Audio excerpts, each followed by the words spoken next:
Saturday Night Football in the Big 12 on championship weekend.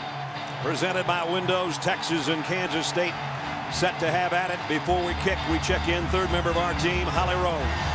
Well, Brad, it's an incredible scene down here, and everything you see down here is built on Bill Snyder's 16 goals for success. Tonight, they'll have to lean heavily on number 11. Don't accept losing. They are trying to rebound after their first loss of the season 2 weeks ago to Baylor. Coach Snyder told us Friday that he thought his team looked a little bit tired.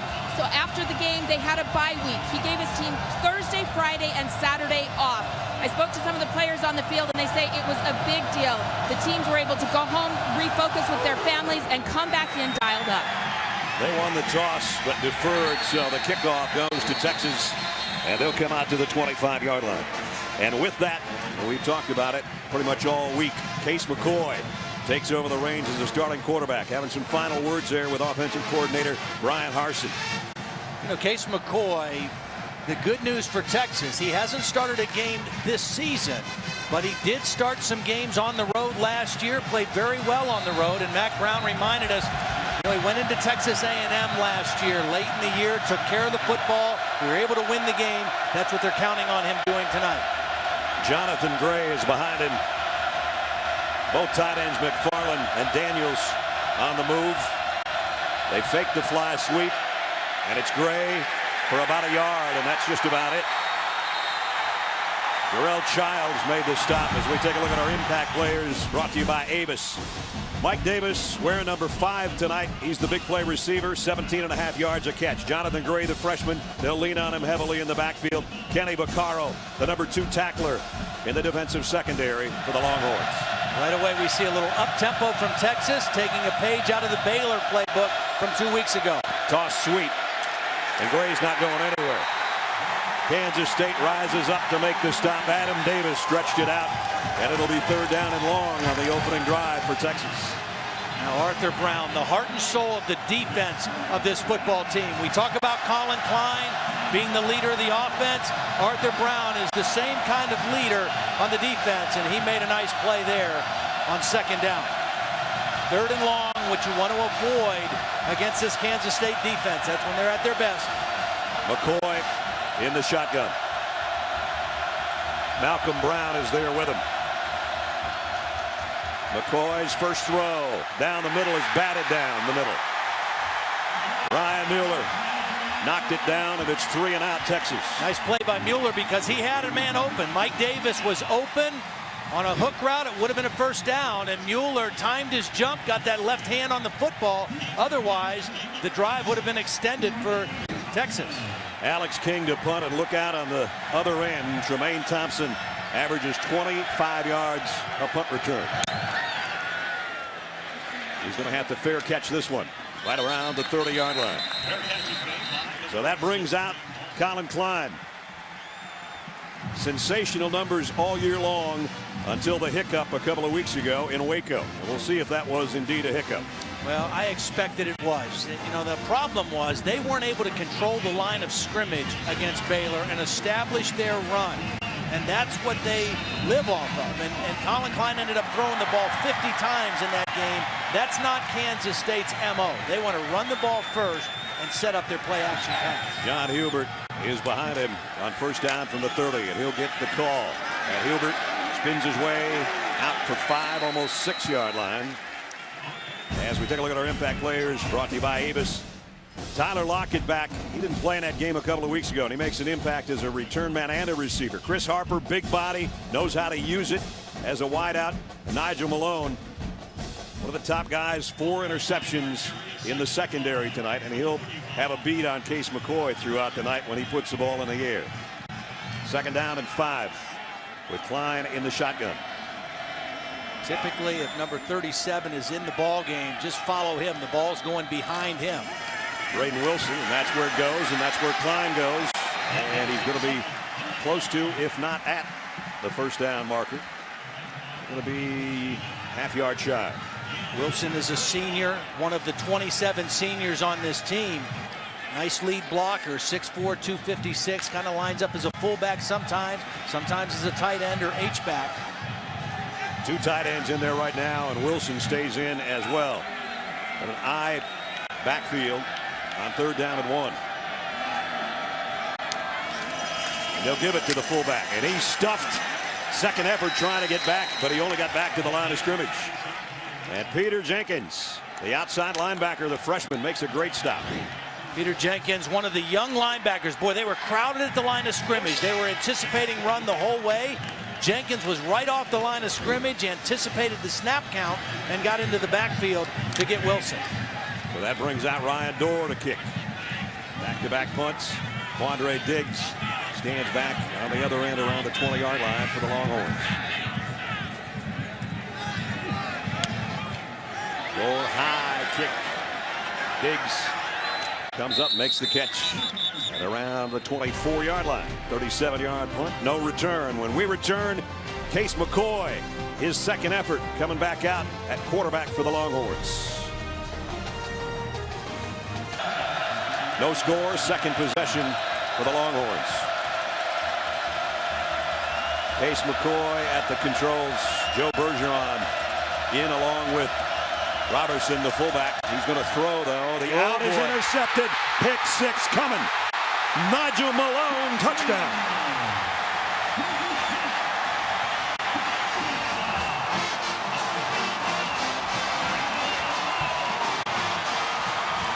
Did we mention Nigel Malone was an impact player? 28-yard touchdown. Nigel Malone was reading the quarterback's eyes the entire time. And Case McCoy has an accurate arm, but not a particularly strong arm. And that ball was in the air too long to be successful. Anthony Cantelli in for the point after.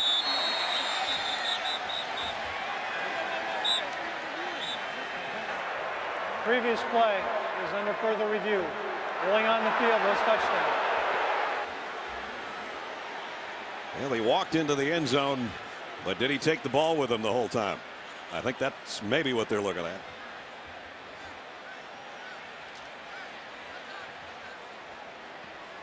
We'll take another look at it right here. Ooh.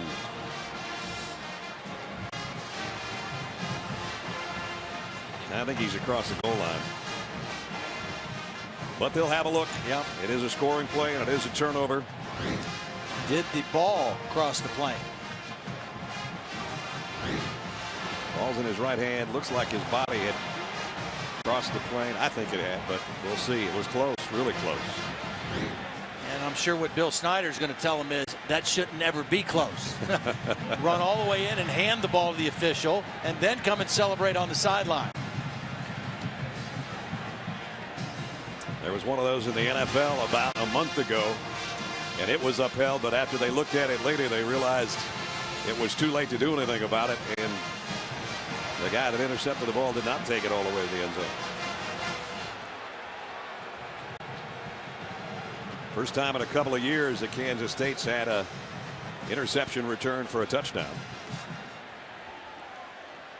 Well, the problem for Texas when they have struggled this year has been turnovers. Right. They had 4 turnovers against TCU in their last ball game, and an early turnover here that also goes for a score, we think. Ooh. I tell you what, every That's time very you get close. a different angle, it looks a little bit different, doesn't it?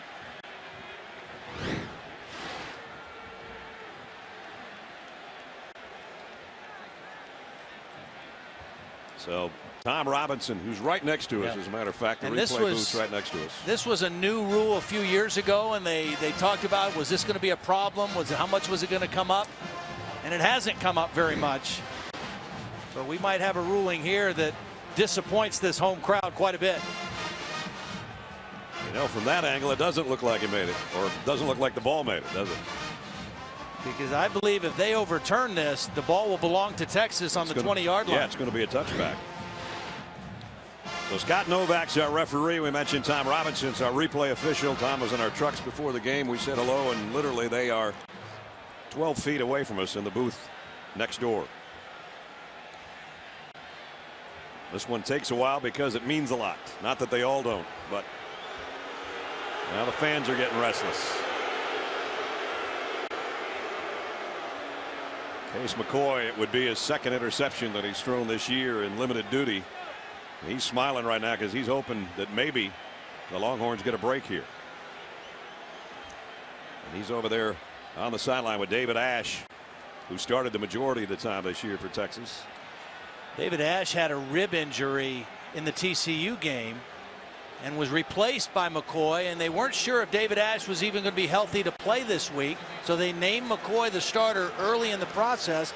As it turned out, Ash got healthy, was able to practice, and is available to play tonight should something happen to Case McCoy.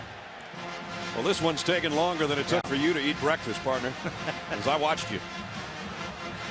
I would think the length that it's taking would suggest that they're going to overturn this.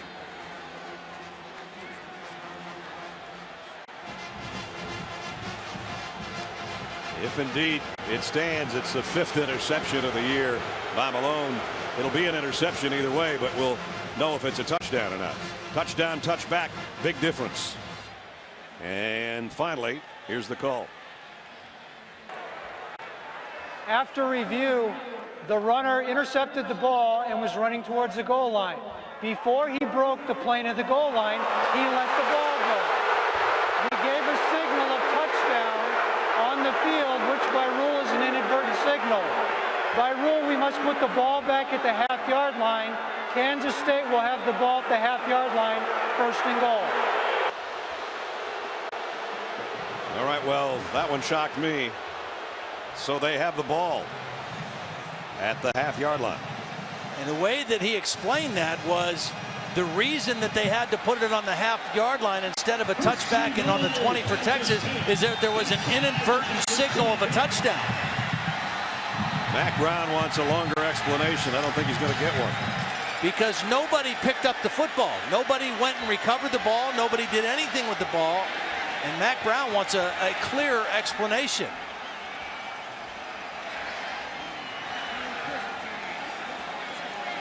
Mack is livid on the sideline.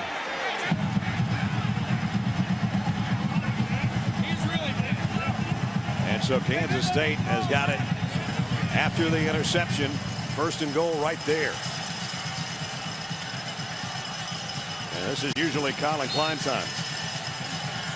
What a strange turn of events early in this ball game. I guess. Klein's got 15 rushing touchdowns this year. He's got 16 rushing touchdowns this year.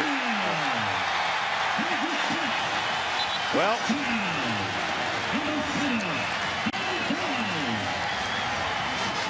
puts it in the end zone again from a yard out.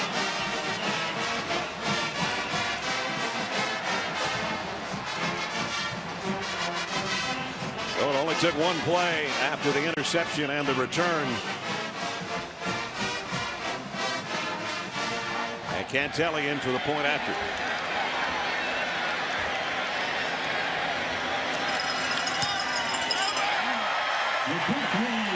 I may have said Colin Klein had 20 rushing touchdowns, or rather 15 rushing touchdowns. That was number 21 on the year. First it was Nigel Malone, who dropped it at the 1. Mack Brown not getting the explanation that he wanted. And then here's rushing touchdown number 21 for Colin Klein.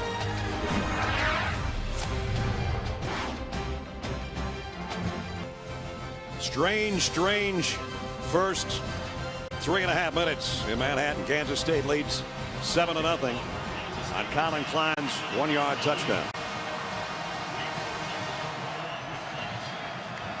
Cantelli set to kick away. Duke Thomas and DJ Monroe wait back inside the Texas 5.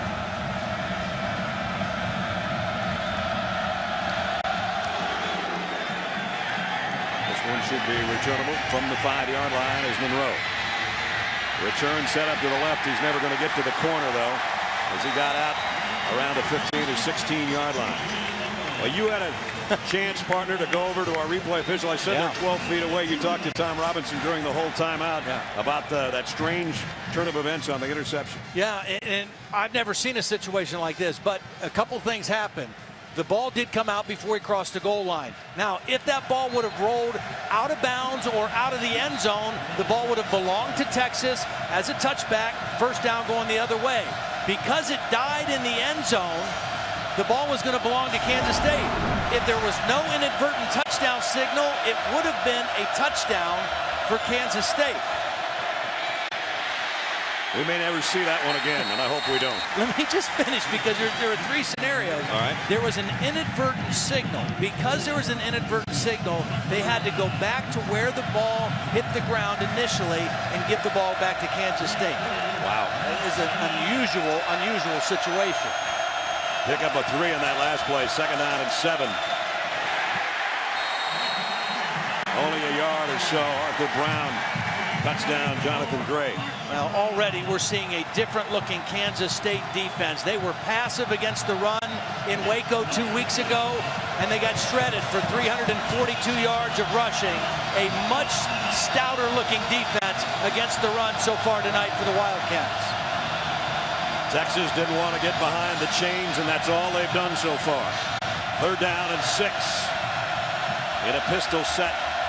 McCoy with Malcolm Brown now flanking him on the left side. McCoy got to be careful here. Over the middle, completes it, and it's a 1st down to Malcolm Brown. Out of the backfield, that quiets the crowd momentarily. Good protection, good patience by Case McCoy. You know, Case has a tendency to want to scramble and be on the move. Showed good patience that time, staying in the pocket and finding his outlet receiver for the underneath throw. David Ash looks on. McCoy with his first down. There's his numbers over his career. Junior out of Graham, Texas, and I'm sure you know Colt McCoy's younger brother. High snap. He got it down and got it to Gray, and Gray goes down in a hurry. Latui. Big play by Latui off the defensive front. Yeah, he did a nice job just getting his hands on the blocker. Watch him right here. Just take the center, ride him, and then make the play. Go work down the line, fight off the block of the center, work down the line, and get the tackle behind the line of scrimmage. Again, a much more aggressive front 7 in this ball game than we saw 2 weeks ago. 3 receivers to the top of your screen on 2nd and 13. But Brown will get it on the ground. And it's going to bring up 3rd down and long. Davis in on the stop. Well, they picked up a 3rd and 6. They're going to have to get a 3rd and 10 out of this one. Actually, 3rd and 11.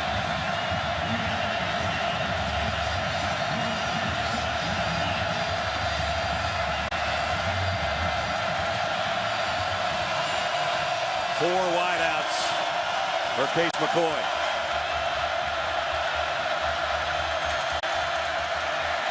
Pump fakes. Throws across the middle and throws a dart. Nice throw and catch. Bryant Jackson out there. Got 12 on a 3rd and 11. This is the thing that Case McCoy, I think, brings to the offense. His ability to buy some time, move a little bit in the pocket, but he doesn't panic. He's got good poise, very much like his older brother Coit has that savvy. This one thrown out to Shipley. And much like his brother, the McCoy to Shipley connection out on the far sideline. See, that's what Baylor did to this Kansas State defense 2 weeks ago. Nick Florence threw 25 first-half passes. 18 of them were balls thrown 5 yards or less. They just throw it out there, hope a guy can break a tackle, make the Kansas State defense run, and it takes those pass rushers, Williams and Davis, a little bit out of the equation by doing that. So Case McCoy in Texas, they've got something working here. Bergeron now, the tailback. They fake it to him, and McCoy throws complete to the fullback, and Robertson takes it out of bounds with a 1st down as we check in with Holly. One change for the Longhorns tonight. Their offensive coordinator, Brian Harsin, is down here on the sideline. Normally, he's calling plays up in the press box. Keep in mind, it's the first start of his season for Colt McCoy. It's a loud, hostile environment. The students behind this Texas bench are so loud, guys, so better communication system with Case McCoy in his first start. All right, Holly, good point. Longhorns in Wildcat territory for the first time at the 48-yard line. Quick pass, complete out to Shipley again. Jackson Shipley. And he picks up 9. Shipley came in as the number 2 receiver to Mike Davis. And Now, Case McCoy's hit 6 straight passes after that interception. So sometimes you wonder about a guy that hasn't made that many starts, if it's going to affect him or rattle him. As you said, he's a pretty cool customer. He is. He had that ability to shake that off. He shook the mistake off. He came right back to work, and he's got a nice drive going. Brown and Bergeron both in the Longhorn backfield. As Holly said, it's pretty loud out there. McCoy throws, completes, flags are down as Davis got to the 30-yard line. And a penalty marker at the line. This was thrown in from the side, from the line judge. Maybe a chop block. Personal foul. Unnecessary roughness on the offense, number 51. Leg whip. 15-yard penalty. Second down. Leg whip. Donald Hawkins, the left tackle. Now that's a costly penalty too, because it's 15 yards. It sets them back again now behind the chains, behind schedule, and it's a momentum killer. The 25-yard swing. They would have had a first down at the 30-yard line. Now they're back at their own 45. Now if you're Case McCoy and you're throwing here, you're thinking about just getting part of this yardage back. Try to give yourself a manageable third down.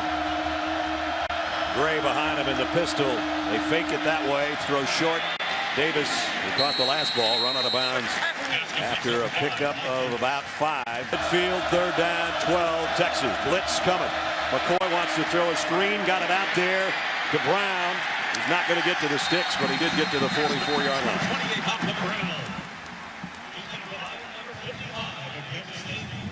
So Texas at least got some of it back, but still going to have to kick it. Well, and what you're trying to do right now with your punter is to try to flip the field. Alex King has worked on directional punting a lot this week.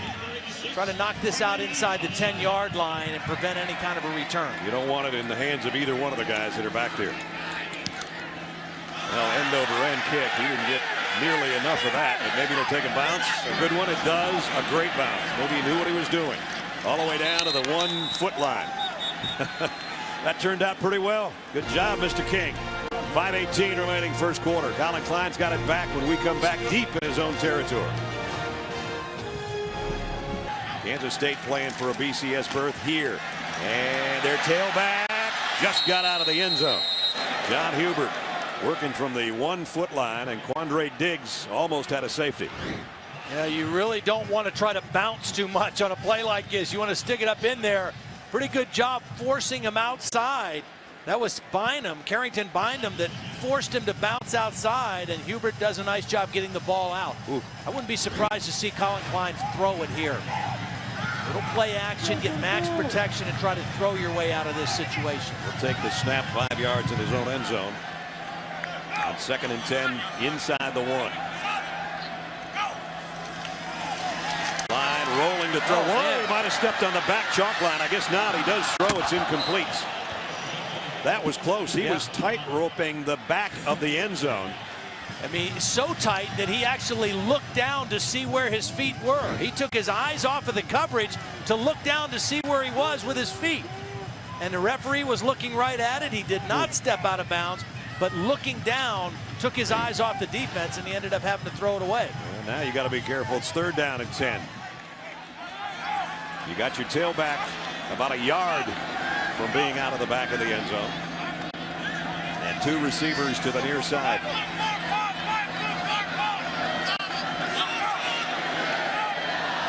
Gotta hurry on the play. They just got it off. Klein throws, and he's got it out complete to Tannehill, his tight end, and a flag at the end of the play. Yeah, they're going to add 15 more for a hit to the head. They almost didn't get this play off. This ball was snapped when the clock was going from 1 to 0.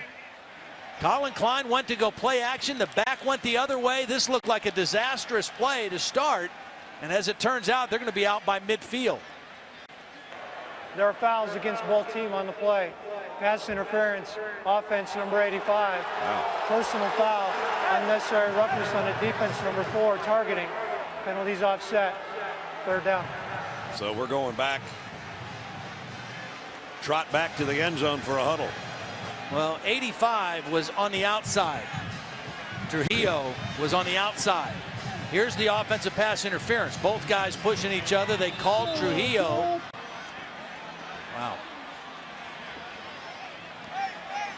And here's the guy that made the catch, Tannehill, and the hit to the head. So offsetting penalties. It's third down. We'll do it again. 3rd and 10 inside the 1. Angelo Pease flanking Colin Klein now in the end zone. And just 2 wide receivers and both standing in the end zone on the right-hand side. Klein looks that way, has time, and now he goes long down the sideline, and it's caught by Harper.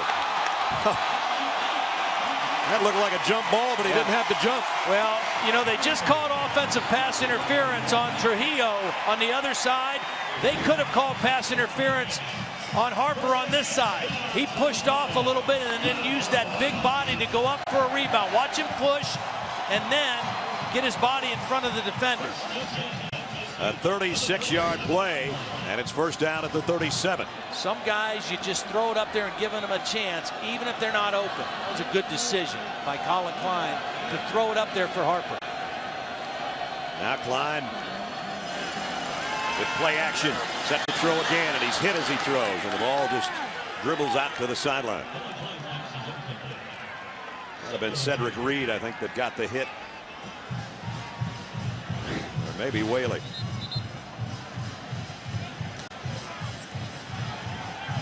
It was Chris Whaley. Got a pretty good shot on Klein. We'll bring up second down and 10.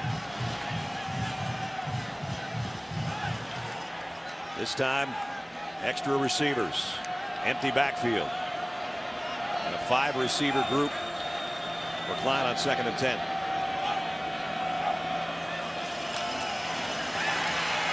Scans the field, now trying to run out of trouble, and he's going to be tracked down and dropped at the 35 by Jenkins. The freshman linebacker's made a couple of nice plays already tonight.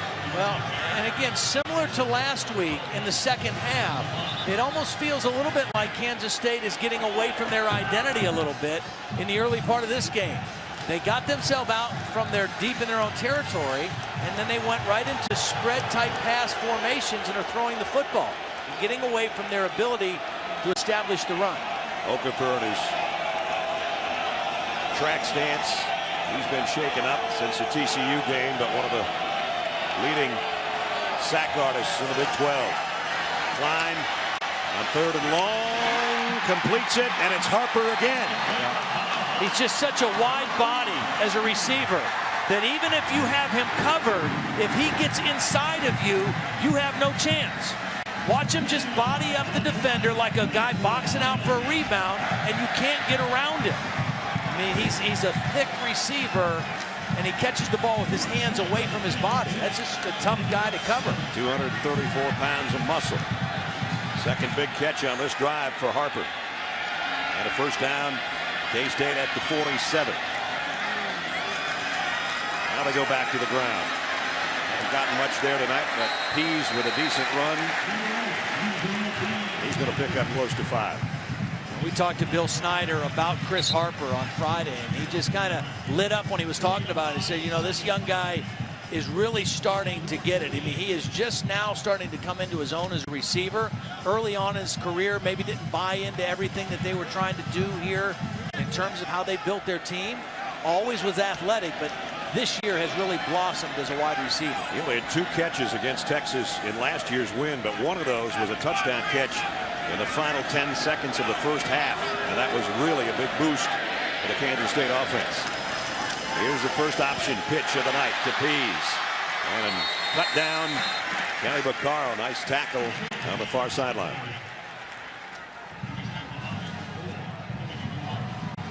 So with 1:20 remaining in the quarter, Kansas State up by a touchdown. They're going to have another third down situation here. Manny Diaz, Longhorns defensive coordinator, hoping his team can come up with a stop. Stopping the run has been their biggest problem this year. They've gotten a little better in recent weeks, but at the beginning of the season, that was definitely a problem for them. Klein throws wide open. Jermaine Thompson out of bounds, first down at the 33. And a pickup of 13. Well, it's a little bit of a pick play. The motion man is the guy who's going to get the football, but the 2 outside receivers are both coming in. They screen his defender. That's why he's wide open. Defense is called a pick. Offense is called a rub. Same result. First down for Kansas State. 10th play of the drive coming up. Klein's had some big tosses, a couple to Harper, and that one to Thompson to set him up at the Longhorn 33-yard line. Quick throw outside. Harper on the wide-out screen, got one block, and then just carried the would-be tackler with him to the sideline, Adrian Phillips. What a beautiful block by Lockett. Lockett is not a big guy. He's 5'11", 175 pounds, but watch him get the key block. Just stays right on his man, and you got to get the first block for this play to have a chance. Lockett does his job, and then Harper gets yards after the catch. Including a stiff arm at the end that got him to the 22-yard line. First down, Kansas State leading by a touchdown. They're going to have to wait for the play on the other end of the field as we played a quarter in Manhattan. 7-0 Kansas State. Our presentation of Saturday Night Football presented by Windows 8 will return after this message and a word from our ABC stations.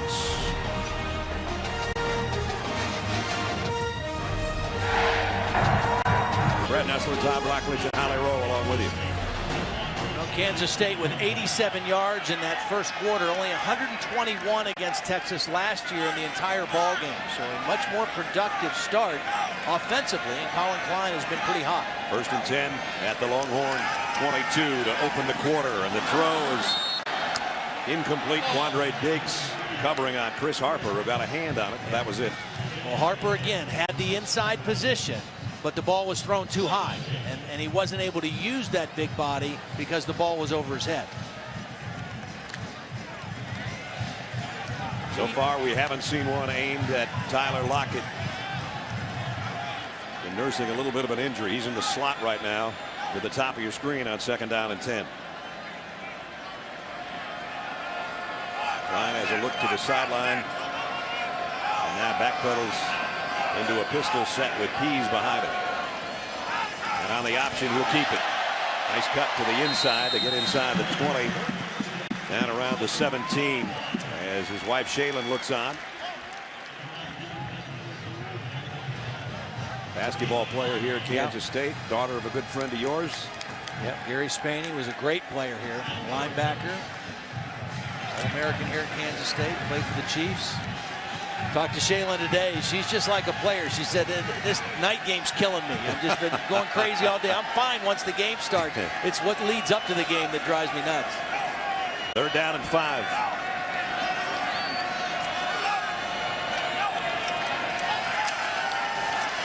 Klein, plenty of time. Goes to the end zone. Intercepted in the end zone by Adrian Phillips. And he wanted to let that one go a little bit sooner, I think. Well, he got caught looking at the one side of the formation only. He was looking to his right the whole way. Watch, Colin's eyes are going to be here the whole time. He's not going to see the coverage from the backside. Step underneath it. He was aiming it for Lockett, and they didn't get enough on it either. Yep, Phillips undercut it, played the ball nicely. Phillips' 2nd interception of the season. Had one against TCU in the loss on Thanksgiving night, and now he's got one here tonight on the road. I think what Colin was signaling right there is I didn't throw it high enough. If I give him a chance and throw it deeper to the end zone, maybe Lockett makes the play. So now McCoy in the shotgun, and it's a fly sweep on the way around. DJ Johnson. Johnson down the sideline. Can anybody catch him? And the answer's no. Touchdown, Texas. Or did he step out? I think they're saying he stepped out right around the 10-yard line. DJ Johnson, a freshman, goes 70 yards to the 10. Beautiful call by Brian Harsin right after the turnover. I mentioned in the beginning, Texas is Texas, and they have speed you have to account for. And this time, Kansas State very lucky that he stepped out of bounds, or this ball game would have been tied. Right about there with the heel, and just barely. 1st and goal, Longhorns at the Kansas State 10-yard line. Jonathan Gray He's belted in the backfield, a loss of a yard by Meshach Williams. Texas and Mack Brown know right now you got to take every opportunity when you've got a chance like this to make them pay and get a touchdown. Well, and the problem for Texas recently, they've not been as effective in the red zone as they were earlier. This is their 12th red zone opportunity recently, and they've only had 4 touchdowns in their last 12 opportunities. So a touchdown here is critical. Jonathan Gray and the Wildcat. High snap, and he gets it to Shipley. And Shipley trying to cut it outside. Got a long way to go and no time to get there. Only got back to the 10, the original line of scrimmage. They'll try to draw up a little dipsy-do there, and it didn't work for him. Yep. Well, they had 2 plays from the 10-yard line and gained nothing. And it's 3rd down, and there's no harder 3rd down than right here. 3rd down and goal from the 10.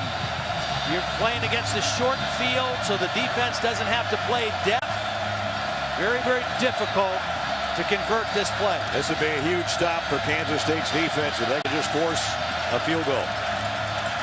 And Mack Brown wants to talk it over. Timeout, Texas.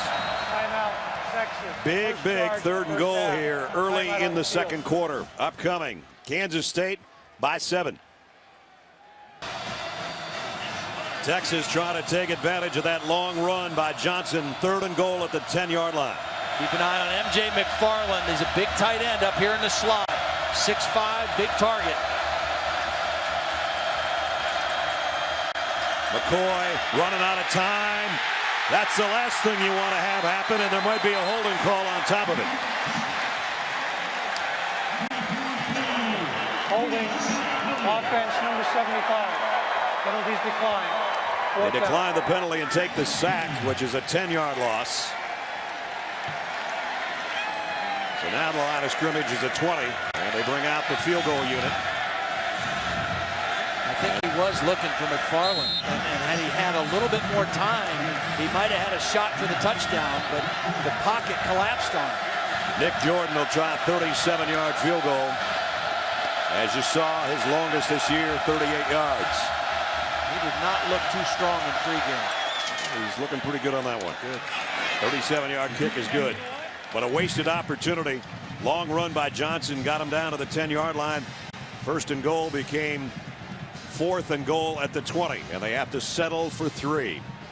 12 minutes remaining in the half. When we come back, guess what's back? Taste of the town, my man. Woo-hoo.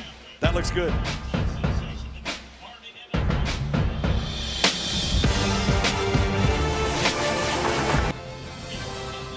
Varsity Donuts in Aggieville. Busy place.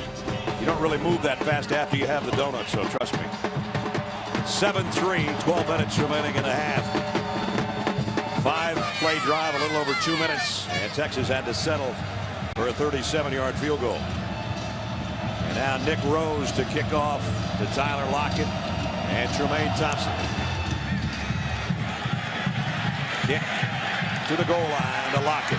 He is one dangerous return man, but not this time. Doesn't even make it to the 20-yard line. We'll see what Todd ate when we continue with Taste of the Town in a second.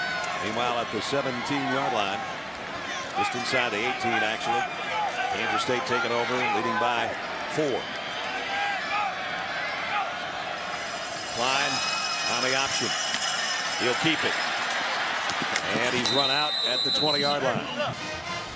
Let's take a look at our Pacific Live game summary with 10:33 remaining in the half. Texas minus yardage on the ground right now. And if you look at that 125 yards passing and say, where did all that come from? That little toss from Case McCoy to DJ Johnson was ruled a pass, not a run, that got him down to the 10-yard line. First down, Texas at its own 28. Play action for McCoy. Running out of time. Down he goes. And it's Justin Tuggle. Really nice effort by Tuggle, not giving up on the play. Excellent coverage downfield because McCoy had initially had enough time, tried to leave the pocket, and Tuggle was being blocked but didn't give up on the play and got the sack. Texas has to do a better job on first down to stay out of long yardage third down situations. It's too difficult against this team here in Manhattan to do that. 2nd and 16. They fake it to Gray, bootleg for McCoy. He completes it, but it's just going to be a short gain of 2 or 3 to Jay Johnson. One of the things that this Kansas State defense has done an excellent job of all season is tackling. They have the fewest number of tackles missed in the Big 12. You catch the ball in front of them and they make sure you get on the ground. And now this is the 6th third down situation for Texas, and 5 of the 6 have been 10 yards or more. McCoy 10 for 10, starting 0 for 2. But he's going to have to come up with a big one here to pick up a third down. 3rd and 13. And he throws deep middle, and he got it to Shipley. And on 3rd and 13, big play down the middle to Jackson Shipley. Well, this is kind of surprising that Shipley got turned loose. It wasn't a straight zone or a deep drop zone coverage, but Shipley turned his man around in there. A linebacker, Gerald Childs, and a big completion for the first down. Pickup of 18. Here's the handoff to Brown, and Malcolm Brown into the secondary. Brown all the way down to the 30. Dante Barnett brought him down, or it would have been a Texas touchdown. Little counter play out of the I formation. They pull a lineman, they pull the fullback, and Malcolm Brown, who has missed 5 games with a high ankle sprain, gets a big carry in his first game back. Texas at the 29-yard line of Kansas State with a first down, trailing by only 4 with 8.5 to go in the half. Play fake, toss out, Johnson. Johnson got a little crease, and he picks up about 6 on the play. Again, that's out of the Baylor playbook. Throw it quick. If he breaks one tackle, he turns a 3-yard pass into a 7-yard gain, and you've got a good second down situation. 2nd down and 4. Texas looking pretty sharp. Yep. Empty backfield right now. The tight end Greg Daniels switches sides, and now Jonathan Gray comes back behind McCoy, and he's going to get the carry. Following his blockers to the left side, he's got a first down inside the 15. Maybe the best run of the night for Gray. And they put it just inside the 15-yard line of the Wildcats. Texas is going to huddle here. They've changed tempo quite a bit tonight, but in this case, they're down in the red zone and they want to take advantage. Well, and again, they've struggled in the red zone. Now they got a funky formation. This is an offensive lineman here. They throw to the end zone. Shipley's got it. Touchdown, Texas. Wasn't sure that pass was going to get there in time. Shipley waiting on it in the end zone, and the Longhorns have the lead.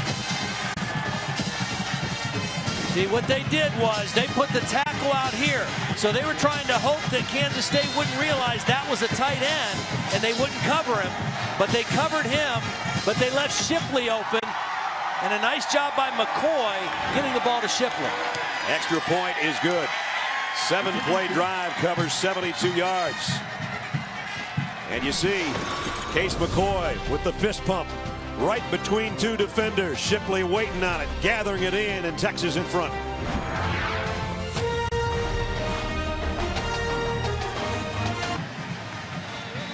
Saturday Night Football presented by Windows 8. And the window of opportunity for Texas was just wide enough from Case McCoy to Shipley in the end zone to put Texas in front. I thought that window was going to close too fast. Longhorns have played well on the road this year. Haven't lost. Now they got the lead. The midway point of the second quarter. Nick Rose to kick. Tyler Lockett waiting on the other end. He didn't even get to the 20-yard line last time, but he's a guy that can take it the distance, and he has several times in his brilliant career. 4 career touchdowns on returns. This one went out of bounds at the 1-yard line. So flags fly and good field position upcoming. I want to go back to the touchdown because Texas tried to fool Kansas State. Ball be placed. This guy right here, McFarland's lined up as a tackle, and they were hoping that they could fool the safety Milo into not realizing that was an eligible receiver. But Milo read it, but now he's in a bind because there's two receivers. He was caught in the middle, and Shipley was able to come up with the touchdown. So now with the ball being kicked out of bounds, Wildcats start at the 35-yard line. John Hubert set up behind Colin Klein. Motion man is Miller, and the give is Hubert, and he broke a tackle, and he got very close to a first down. Here 10-7 Texas on the road, just under 7 minutes remaining in the half, and it was a first down run, and Hubert will try it again, but this time only about a yard. Brandon Moore with number 97 all over him to make the hit. But I think this is a good strategy by Dana Dimel, calling plays for Colin Klein, is to try to reestablish a presence at the line of scrimmage. Don't put it all on the throwing of Colin Klein. Get your running game going. That's only the 36 yards now rushing for Kansas State, and coming into the game they average over 200 yards a game. Klein takes his time, comes up to his line, shifts Hubert to his right on second down and 9. He wants to throw here. Maybe. Klein finally just gets rid of this one over the Texas sideline. Cedric Reed was giving chase. And it brings up third down and 9.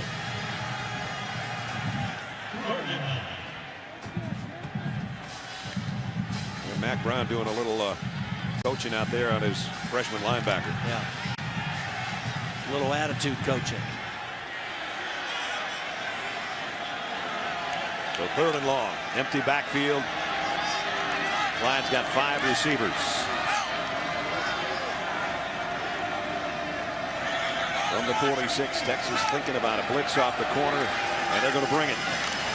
Klein in trouble, got away, and now he's got great wheels. Short of a first down, I think, by a yard and a half.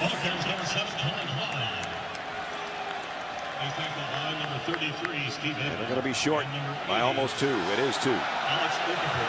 Fans don't like the spot. Well, I think you got to punt the football too, for a couple reasons. It's a smart thing, and I think Colin Klein took a pretty good shot at the end of that run and might be a little bit dizzy right now. Steve Edmond got him right at the end of the run, and I think you're probably smart to let him go and get some rest, get something to drink, and hope that your kicker can flip the field. Again, field position and hidden yardage has been something that has been a big plus for Kansas State all season. Ryan Dorr to kick. Way up in the air as Diggs calls for a fair catch and has to get out of the way. I think he lost it. And it takes actually a Texas bounce, probably just as well that he didn't catch that. And Texas will have it at the 19-yard line with a 3-point lead, and 5 minutes exactly remaining in the half. Gives us an opportunity right now for our Aflac trivia question. Texas has played 23 opponents at least 10 times in program history, and they have a losing record against 3 of those teams. Who do you think they are? Well, in this stadium, you might guess that maybe Kansas State's one of them, but I hate to take a guess like that.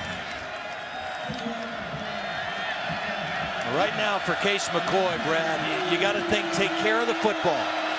You're right in position. You're right where you want to be in this football game. Don't do something that incites the crowd or this team.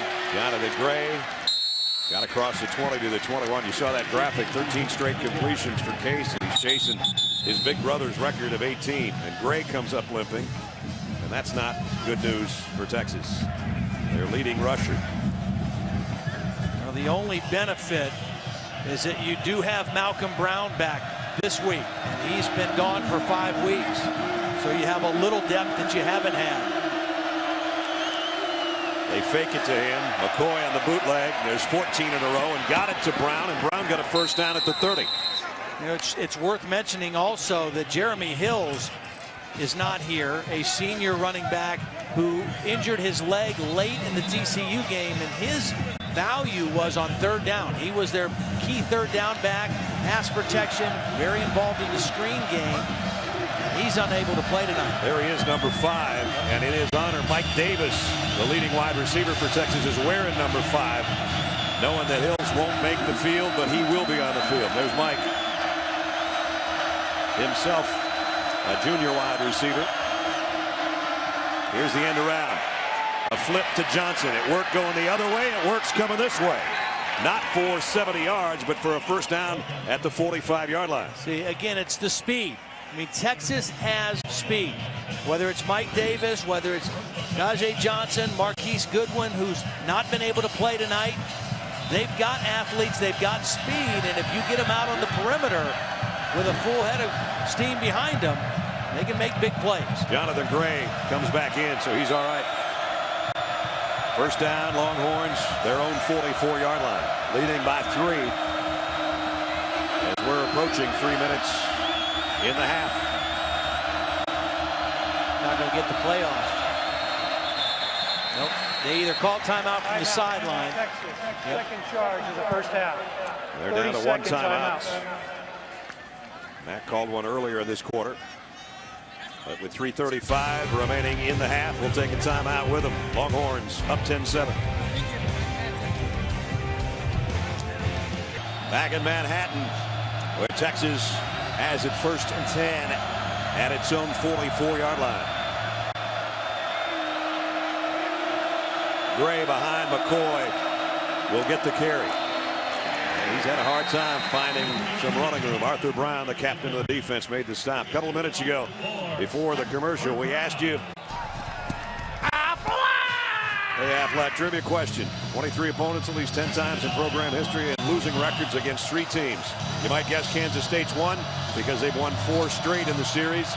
Notre Dame playing for the national championship, and Vanderbilt is the other. Yeah, that's the tricky one. That's a tricky one. The one you wouldn't have got. Vandy's had a great year, though, and they're bowl bound. 2nd down and 9.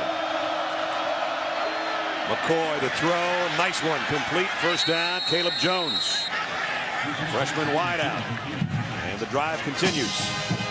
Not a lot of Texas fans here tonight, but they're enjoying what they're seeing right now. And the fans in purple are pretty quiet because the efficiency of the Texas offense right now. McCoy, plenty of time, and now throws short to Brown, and Brown is going to be close to another first down.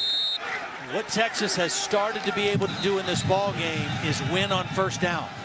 They're averaging over 9 yards a play on first down right now, and that is proving big dividends. It's keeping them out of third down situations, and they're moving the chains. Kansas State trying to change up personnel defensively. Here's a counter to Brown. Woo. Met head on by Childs, the linebacker, and he didn't get the first down. In fact, he barely got back to the original line of scrimmage.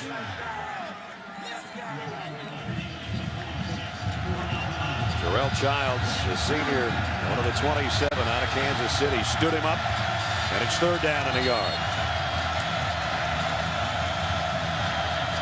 Well, you might be in 2-down territory here if you don't get it if you're Texas. Pretty long for a field goal. Joe Bergeron sort of been the short yardage guy for Texas. He's in there right now. But it's going to be McCoy, and he's not going to get there either. He lost another half yard. So 4th down. And more than 1. Colt McCoy is just a little light in the britches to be getting that one.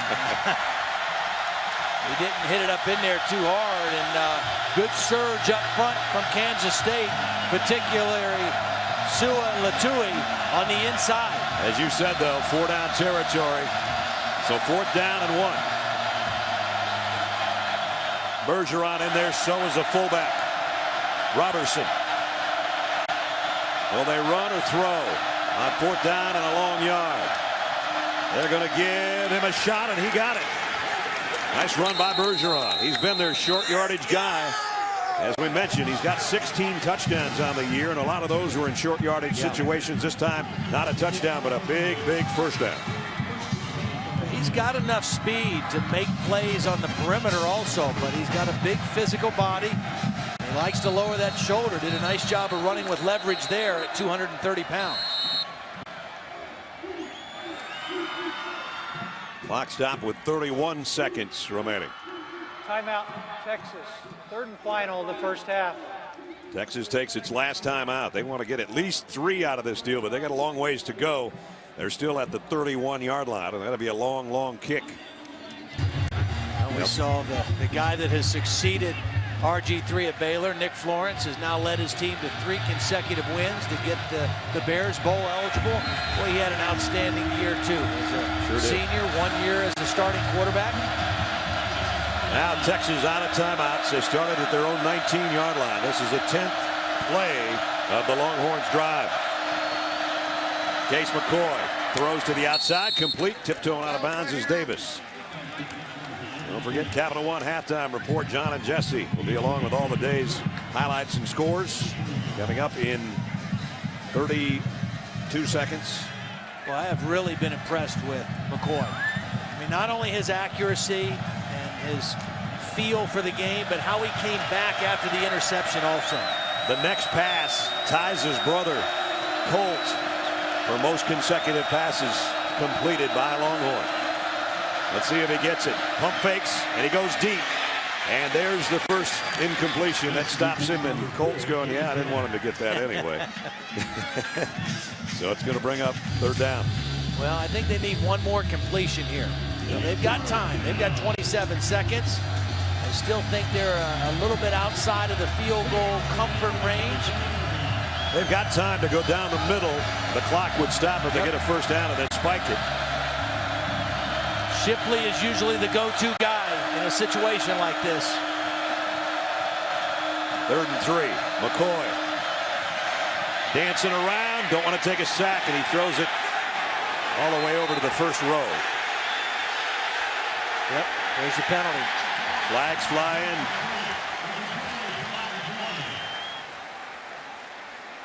He wanted to throw the ball to Shipley. I mean, he was looking there, Shipley on the quick out, and it was well covered. Intentional grounding on the offense, number 6. Never left the tackle box. Loss of down, spotted pass. 4th down. So 4th down, and now what was going to be an easier field goal attempt is not going to be. Yeah. By rule, Texas has no timeouts left in the first half. That foul requires a 10-second runoff. So we're going to be down to 11 seconds. Kansas State has elected to run 10 seconds. Please set the game clock at 11 seconds. But the field goal unit's got a chance to come out. We told you, Nick Jordan, his longest this year is 38 yards. And this one's going to be considerably longer than that. It's going to be around 51. So, season long, but a chance for 3 more for Jordan. You got to make sure you get this ball kicked high enough. And it's a fake. Throwing deep down the middle and incomplete. So they didn't think they had enough leg there. Tried a trick play to just see if maybe they could get something down the field. And it's incomplete. And no more points for Texas with 6 seconds remaining.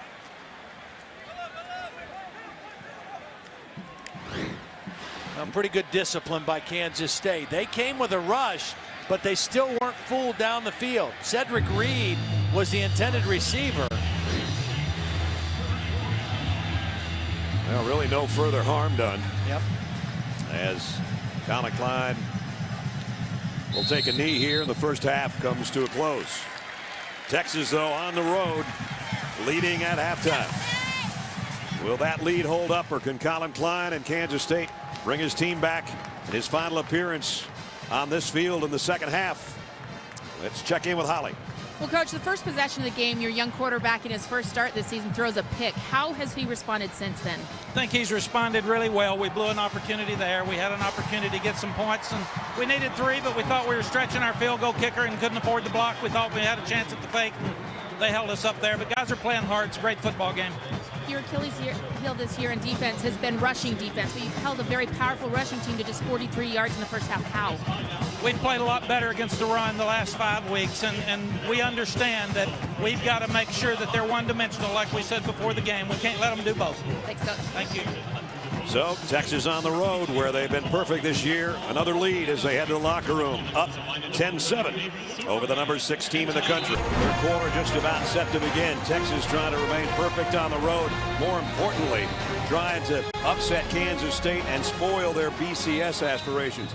Brad Nessler with Todd Blackledge. Holly will join us in a second. As you look at those stats over my right shoulder right now, sense of urgency's got to come to play for Kansas State right now because Texas is playing really well. Texas is playing very well. You know, we talked about both these teams had very disappointing losses their last time out and kind of derailed what some of their plans were. And I think right now what we saw in the first half, Texas bounced back better than Kansas State did. But the good news for Kansas State, the third quarter has been their best quarter all year. They've outscored their opponents 122-52, and they get the ball to start this third quarter. So Rose has got it teed up. And again, a guy that'd like to get a little bit of room to work. Tyler Lockett back waiting at the goal line. They kicked it out of bounds last time, trying to keep it out of his hands. This time a much deeper kick, and he hesitates and then takes a knee. As we take a look at our Pacific Life game summary, Colin Klein trying to bounce back from a poor performance in Waco a couple of weeks ago. And he's done a nice job getting it to Harper. Case McCoy, meanwhile, he's hooked up with Shipley on some big plays, including the touchdown in between two defenders that has given Texas the 3-point lead they have right now. Again, I think the difference in the first half, Texas was the more physical football team. They controlled the action at the line of scrimmage on both sides of the ball better than Kansas State did, and that's the response I want to see what Kansas State has from a physical standpoint in the third quarter. Terrell Miller in motion on first down from the 25. There's a counter to Hubert. Big hold. Hubert, the cutback run. He's got 15, 20, 25, almost 30 yards on the first snap of the third quarter. Well, I told you, follow 37 and also follow 77. That's where this is going. Counter play, they pull the guard, they pull the fullback, they seal the perimeter. And that's one of the few breakdowns we've seen in the Texas run defense in this ball game, but a great start for the Wildcats. 28-yard pickup to the 47-yard line. And now Braden Wilson, the fullback, is in there, flanking Colin Klein on a 1st and 10 for Kansas State. Opening moments of the third quarter. Now he sets up in a pistol formation behind Klein. And on the option, Klein will keep it. Ooh, and he took a shot. Vaccaro was there, as was Michael Thompson. Kenny Vaccaro is really an excellent football player. I mean, over the last 7 games, he's averaged 9 tackles a game. He loves the contact. He comes up from his safety position. Colin Klein thinks he's going to turn in and have an alley to run in. And that alley was closed quickly by Vaccaro. Vaccaro in on 5 tackles tonight. He had 11 last week against TCU. So a pickup of 3. It's 2nd down and 7. Ron Hubert back in there. And timeout. Ooh, boy, that's something you don't want to have to take a minute and a half into the game, but some confusion out there, and Klein will call a timeout. Come to the sideline. Kansas State in Texas territory, trailing by 3 when we come back. 10-7, Texas leading Kansas State as we check in with Holly. Kansas State Bill Snyder told me at the half what they have to do to improve their rushing offense. He said we've got to get to the edge more, and we've already seen them do it, rushing Colin Klein on that option. They've already doubled their yardage here in the second half with just this one drive. And I also caught a glimpse inside the locker room to see the mood of the players. They were jumping, screaming, and said, it's everything. Leave everything on the field. It is for the next 2 quarters. A BCS berth on the line. Right now, the number 6 team in the country, trailing number 18 by 3. Klein throws wide open. Tannehill. Tannehill's got it down inside the 15-yard line. I'd say that was a good timeout. What a beautiful play call. They show run. Tannehill's going to slip back because Klein is going to show it like he's running, and that brings the linebackers up. They have to honor that fake. Tannehill slips behind him. A beautifully designed and executed play off the run fake.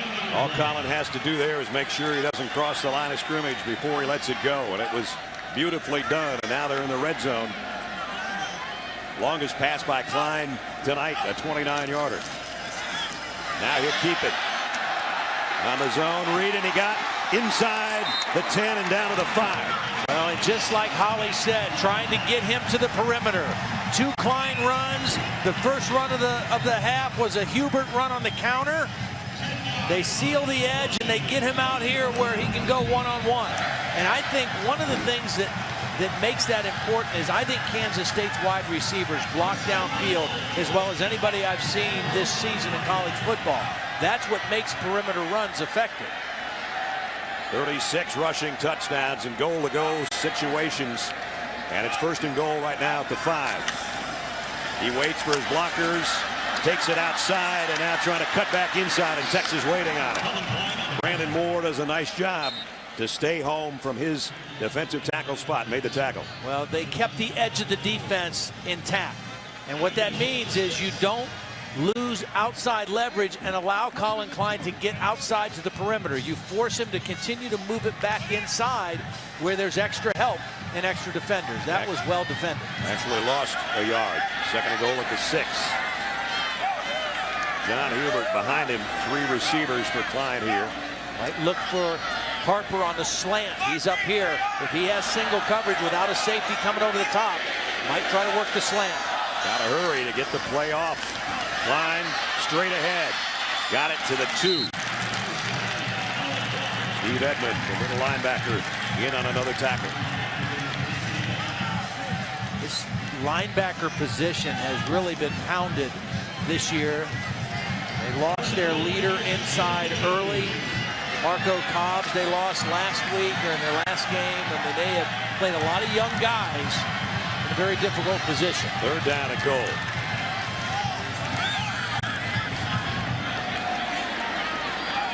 Hubert behind the fullback. He's going to get the pitch with the fullback in front. He coasts in. Touchdown, Kansas State.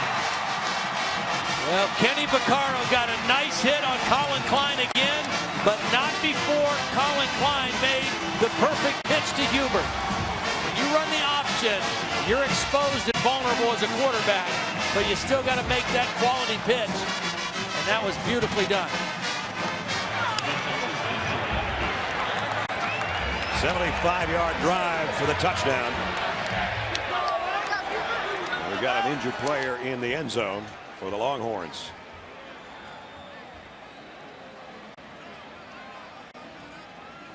So Hubert, his 13th rushing touchdown of the year.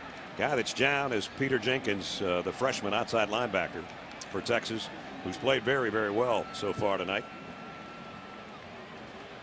Let's take another look at the touchdown, Todd. Kenny Vaccaro is going to be lined up on the outside right here in a sprinter stance, and his job is the quarterback. And he's hoping he can hit Colin Klein right here before he can make the pitch. But Colin Klein is ready to make the quick pitch. Hubert has a lead blocker out in front of him in Braden Wilson. And Kansas State with a nice drive to start the third quarter. Jenkins is up, going off under his own power. We've seen Kansas State in this drive attack the perimeter of the Texas defense on about 5 different plays. Anthony Cantelli, one of the seniors, playing his final game tonight for Kansas State, out for the point after.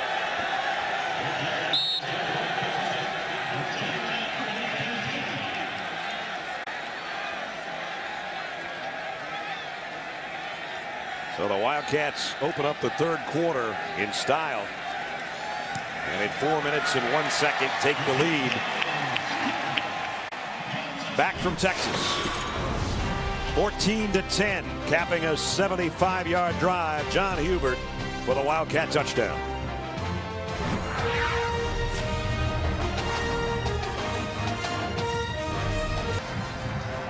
Well, that last touchdown got the crowd rocking as Kansas State's got the lead back at home, 14-10.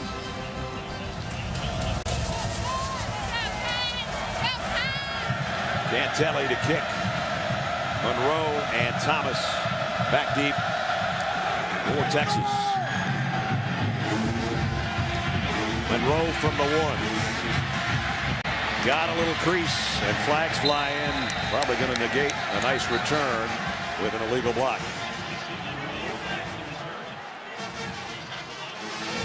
Scott Novak, our referee. During the return, holding receiving team number 31. 10-yard penalty. First down. Now the stadium was kind of quiet earlier, as Todd was talking about.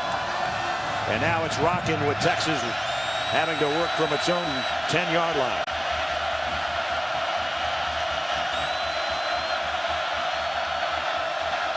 The pitch to Jonathan Gray. Nothing doing. Childs in on the stop. It'll be second down and 10.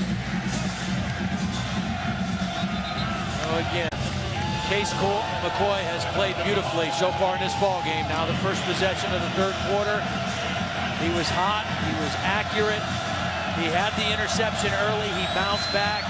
He's got to take care of the football this whole second half, because this Kansas State team has made a living off of turnovers and leading to points off of turnovers. That's been a big part of their success all year. McCoy looks left, comes back on the screen in the middle, and it's Gray. And he's all the way out to the 40-yard line. Good looking play. A nice job by McCoy, looking left, coming back to the right. I just like his feel for the game.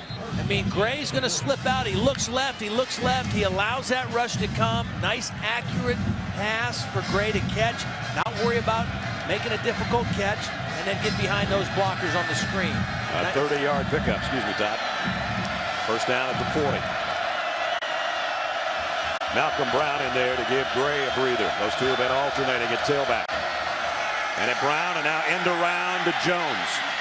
Has one blocker in front, cuts back to the middle of the field, and he's got 10, maybe 11. Good decision. He was going to throw this football. I mean, he obviously is a left-handed thrower, because they ran to reverse with him coming back to the left. And watch him gear up like he's going to throw the football, and wisely made a decision to not.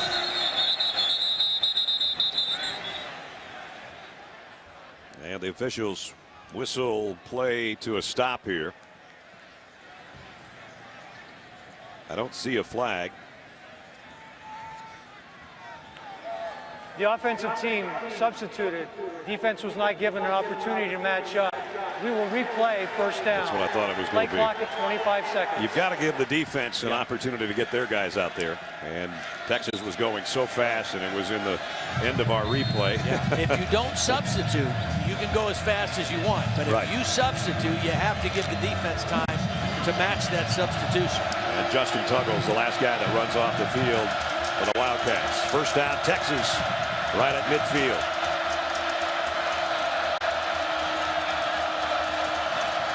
And again, the end around on the sweep. And on the way, DJ Monroe inside the 10-yard line all the way to the 4. DJ Monroe, another one of those guys on this team with great speed. They only have a certain number of plays that they use Monroe to run. And it's usually a reverse or a speed sweep like this. Now the corner, Chapman actually did his job to turn it inside. There was just no help on the inside. Big run by Monroe. 46 yards down to the 4. First and goal, Texas. Malcolm Brown is the tailback. Daniels, the tight end, in motion. And it's Brown. I think he got a yard maybe with forward progress. In the loss to TCU, Texas was 1 for 4 scoring touchdowns in the red zone. They're doing better tonight. Another opportunity. You heard Mac Brown at halftime tell Holly, we gave away an opportunity to score some points. You can't do that. When you're the underdog, which Texas rarely is, you got to take advantage of these kind of opportunities. They shift an extra lineman and a tight end to the right. Second and goal at the 3. That's where they run. And down to the 1 goes Brown. We check in with Holly. Well, guys, an injury update for Texas. Joe Bergeron, who's the running back that normally used in this kind of situation to batter it in, is out for the game with a shoulder injury. Remember, he had 16 touchdowns coming in. They'll miss him right now in this trip to the red zone. They sure will. Third down and goal. Inside the 2. Extra lineman again is Pellman. I think you got to go some kind of a bootleg and give Case McCoy an opportunity to get on the perimeter and make a run-throw decision. Brown, touchdown. Goes in standing up. Got a nice lead block on that right side by Pellman and the tight end Matthews. And he goes in standing up.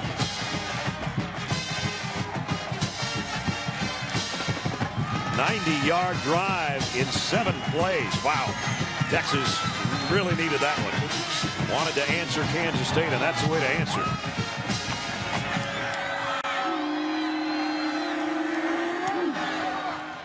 Extra point is good. Well, Texas covered a lot of ground in 3.5 minutes. Most of it, DJ Monroe, 46 yards down to the 4. And then from 2 yards out, Malcolm Brown puts both hands around that football and goes in, and Mac Brown says, we're back in front.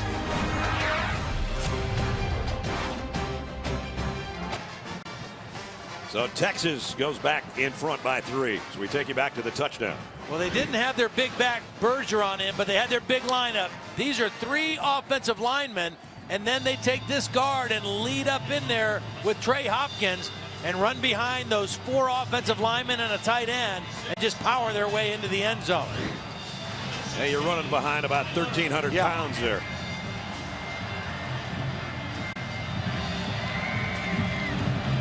Nick Rose to kick. Again, Lockett has not been a threat as a return man so far. Tyler's going to have a shot here from the goal line. Lockett up the middle, got across the 30, and the kicker got it. And Holly Rose with a special guest. Well, I'm with one of the most passionate Kansas State fans I think I've met. Eric Stonestreet from Modern Family, known as Cam, is here. And why was it important for you to be at this game tonight? Well, I come back at any chance I get to support the university and support the team. It's a great atmosphere, and I try to bring as much attention to the university as I can, and I love football. I hear you over here yelling, pass, run. You're kind of trying to help your defense out a little bit. Yeah. Well, you know, we're playing good defense. We just need to do what we do, and that's run the ball, in my opinion. But I'm not a football coach. More in a moment. Hold on. On first down from the 33, Colin Klein throws at the very end of a run, or what looked like a run. Tremaine Thompson picks up decent yard. And I think if you took a cross-section of our entire crew, that would be the favorite show of just about everybody on our gang here. One of the favorites in the Blackledge household, that's for sure. First down at the 43. Klein on the option. He'll keep it. Colin got across the 45.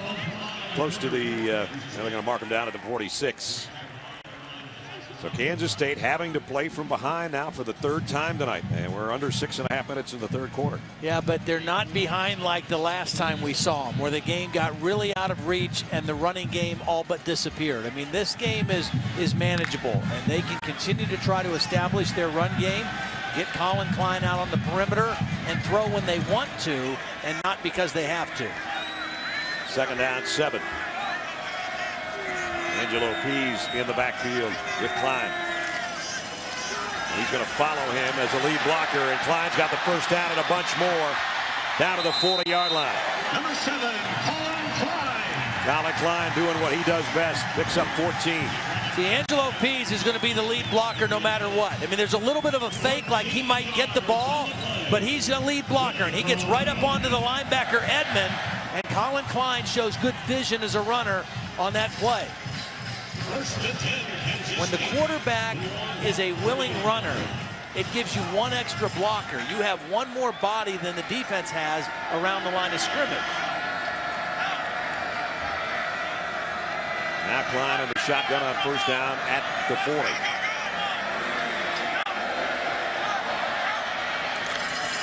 And again, he'll run it. This time only a yard. With 5:15 remaining in the quarter, we get... Wow, Badgers on their way to their 3rd straight Rose Bowl. After some losses in overtime and some other close ones, it looks like they finally opened things up tonight in Indy. Colin Klein trying to get his team to a BCS Bowl. Colin Klein last year carried the ball 315 times. Coming into the game tonight, 171 carries, so his numbers are down. But you know what? This is the last game of the year until the bowl. They're going to have about at least 30 to 40 days off. He can afford to take a few extra carries tonight if that's going to give them an advantage and an opportunity to win this game. There's his season numbers, 846 after having 1141 last year on the ground. Wildcats 4 out of 8 on their third down conversions tonight. Third down and 3 here. And a play fake. Klein wants to throw and does. And it's a strike to the 15 to Tyler Lockett. And boy, running to his left, he put that one right on the money. When you throw moving to your left, it's essential that you get your shoulders square to the target. He does that. He gets his shoulders all the way around and makes an accurate throw on the bench route to Lockett. First and 10 at the 15. The thing that's even more impressive about that, Brad, is he just ran about 3 plays in a row. So you know there's some fatigue, but he still had good mechanics on that big third down throw. On first down, Miller in motion. And here's a counter. Hubert goes down for a loss. Nice play by Tevin Jackson, the linebacker. Jackson and Jenkins over on that linebacker position have both played well tonight. And the key for your linebackers against this run offense of Kansas State, because it's different than most other teams in the Big 12, you have to be real solid on your run fits. You can't get out of a gap or miss an assignment, or else it's a big play. Second down and 11 now at the 16 as we're under 3 minutes in the third. Klein on the option. He'll keep it. Got to the 10 or very close. Jenkins, the other linebacker I just talked about, make the stop. Third down coming up again. Going to be a 3rd and 5 upcoming. 3rd and 5 or 6 in this part of the field. Colin Klein is always a threat to run. Now, when they've gotten in this pistol set, for the most part, it's been an option run tonight. They got the fullback over on a wing on the left side. And 3 wide receivers. Hubert comes up and now gets on Klein's right hip. And he's the lead man again. And Klein's got it, 1st and goal at the 4.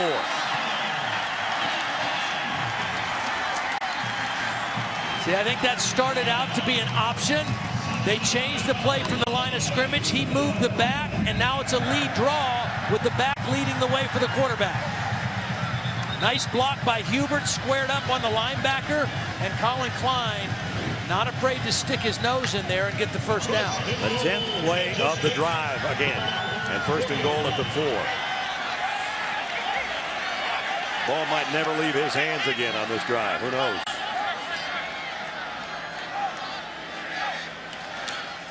Not going to hear. And he takes a couple of tacklers with him inside the 3. Remember, he scored earlier tonight, his 21st rushing touchdown. He's breathing pretty heavy right now. Let's see if that means somebody else handles the ball or not. They got everybody in tight here. Extra tight end. Look how deep Hubert is also. Way back here. That close to the goal line. They're going to toss it to him. Hubert, he's in. Touchdown.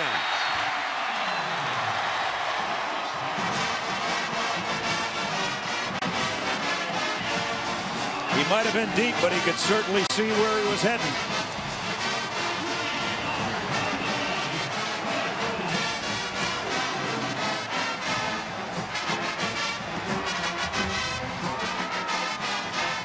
In a seesaw battle, Kansas State's back in front. And now they can make it a game where Texas needs a touchdown. With the extra point, trying to give them a 4-point lead. And flags fly.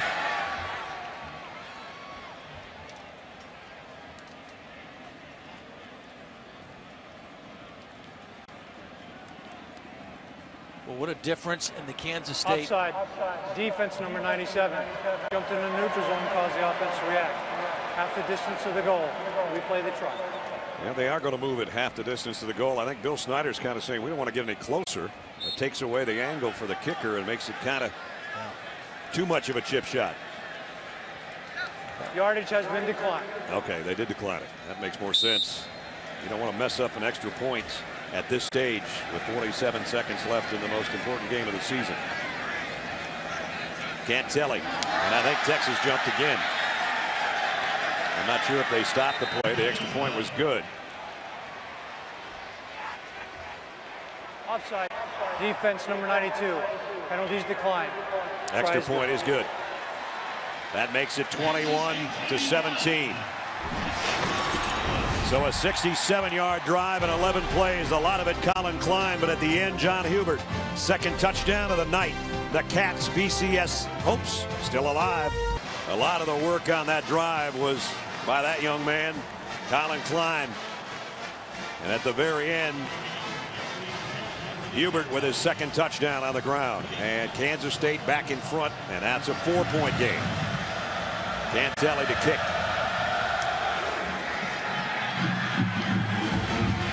At the goal line, DJ Monroe.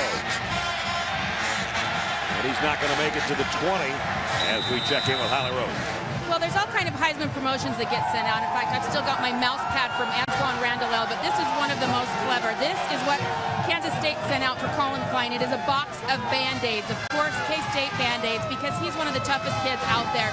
We saw on that drive, he took a lot of hits. Guys, he's already bloody on his arms. I think he'll need these Band-Aids after this game. I talked to his wife, Shaylin, about it. She's like, oh, he's always got nicks on his elbows. His skin is so thin. So it's a good promotion, and his signature trademark, Band-Aids. Well, the Heisman voting will be done by Monday afternoon. Here's a little toss again to Johnson. This one worked for 70 yards earlier. Not this time. Yard on the play. Now, I like that Texas is continuing to try those kind of plays because they have speed. They have a handful of players that are faster than most of the guys lined up on the defensive side for Kansas State. So they're trying to prod and pick at that outside perimeter to see if they can break one of those guys loose. They really haven't got it to Mike Davis much tonight. Their #1 wide receiver. They're not going to get it to anybody here, and the ball is out at the end. McCoy fumbled. I think Texas got back on top of it. Randall Evans made the hit from the secondary, and that could have been a disaster for the Longhorns as the third quarter comes to a close.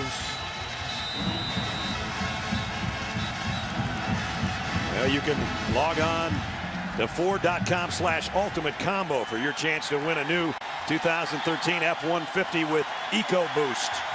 Going to be a big boost in the fourth quarter. That's what we've got left.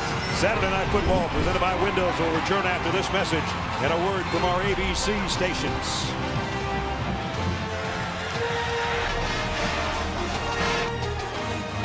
Has third down and a mile to open up quarter number 4. Well, Texas is right where they want to be in the game, but I don't think they can afford another turnover. I think this is a good call. And Gray, not only a good call, but he got it out across the 21-yard line, and that gives the punter an opportunity to try to change the field a little bit. Now he's going to have to be very careful with this kick. He does not want to kick this to the middle of the field. Alex King, the punter, wants to try to angle this towards the numbers on either side and keep it out of the middle of the field where it would be easily to return. Jermaine Thompson, the deepest return man. And he's going to run up on this and take it at the 37. Reverses his field. Texas got a hit on him but didn't get him down. Thompson, they finally do land him at the 45-yard line, but it could have been worse. It was a perfect punt by Alex King. He put it right on the numbers where he needed to. They had him pinned into one side, but they couldn't get him on the ground and allowed him to reverse his field all the way to the other side. Take a look at our Pacific Life game summary. With Kansas State in front, Colin Klein 202 total yards, including a rushing touchdown. Case McCoy has played very well tonight. But much like last year, Texas has the advantage in yardage, but they're short on the scoreboard right now. 21-17 with 14-14 remaining. Play action. Klein loads. Deep ball. Got a man there. Got him. Lockett. Touchdown.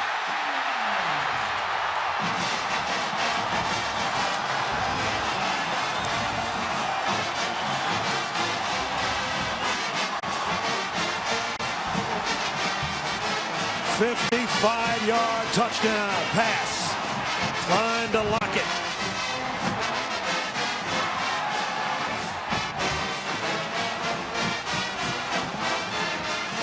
Brad, that is all because of their ability to run the football in the third quarter. They only had 42 yards rushing in the first half.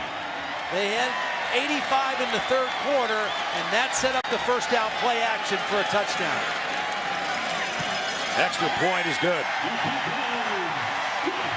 Kansas State 14 minutes away from a BCS berth. And their Heisman Trophy candidate with his biggest play of the night, going long. And 55 yards later, Tyler Lockett, touchdown, Wildcats.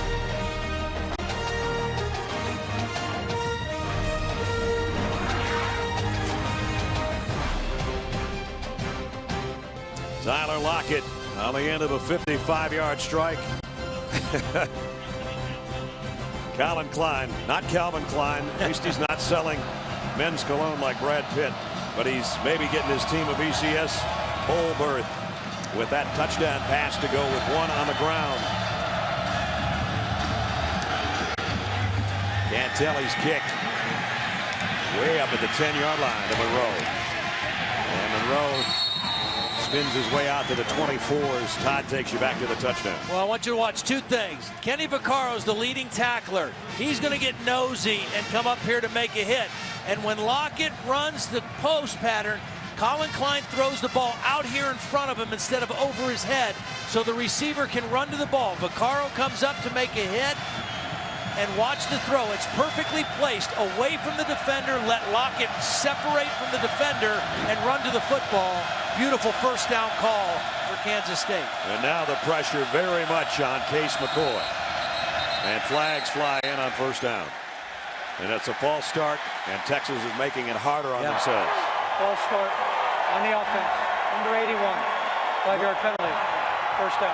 One of the things that has been a secret to Kansas State's success, and it's playing out again tonight all year, is in hidden yardage.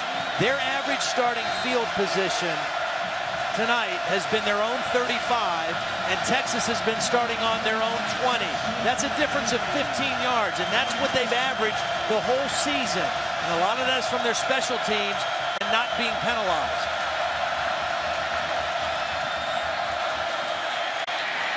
Jonathan Gray, nice run, picked up 7, got back across the original line of scrimmage, and a couple more.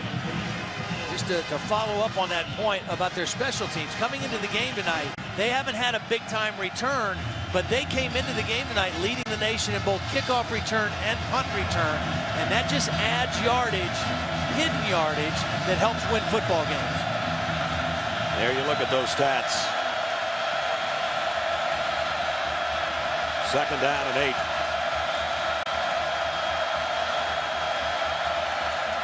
Play action. McCoy. Deep. Shipley had his hands on it but couldn't hold it. Randall Evans was covering. And we got a Kansas State player down. I thought Randall Evans had his hands on Shipley. Shipley got his hands on the ball. Meshach Williams is the injured Wildcat. Their leading pass rusher.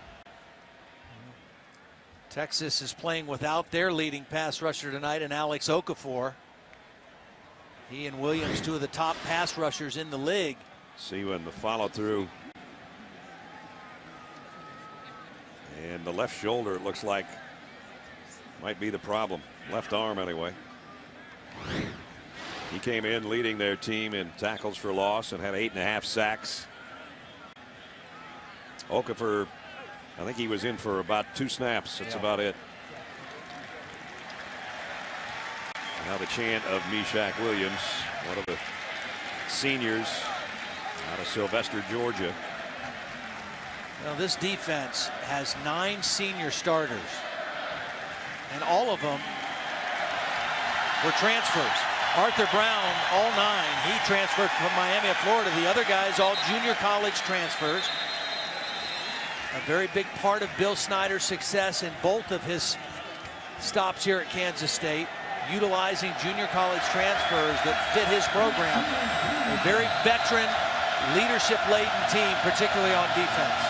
Texas, big third down for them if they're to get back in the game. Third down and 8.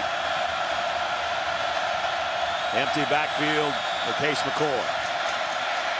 Throws, and what a throw to Shipley, and a first down. He threw this ball right past Jarrell Childs' ear. I mean, Jarrell Childs, number 26, is there. On the defense, number 44. Contact to the quarterback's helmet. 15 yards will be added to the end of the play. Oh, big First play down. at the end, too, in the backfield. So big gainer for Texas. Yeah, that was a beautiful throw. Under duress, obviously, by Case McCoy. You know, how weird is it that it used to be Colt McCoy to Jordan Shipley, and now it's Case McCoy to Jackson Shipley. That's really weird. That's something else. Colt and Jordan both in the National Football League. And their little brothers have been connecting here tonight. That's the first penalty on Kansas State tonight for the late hit on the quarterback. Gives Texas a first down at the 40. Pick up a 3 or 4. Jonathan Gray, Adam Davis made the hit. Here's a previous play after the release, and it's to the head. Yep. Ryan Mueller. Wasn't so much that it was late, it's just where the hit landed. Quick throw. This one's incomplete. A one-hopper to Shipley.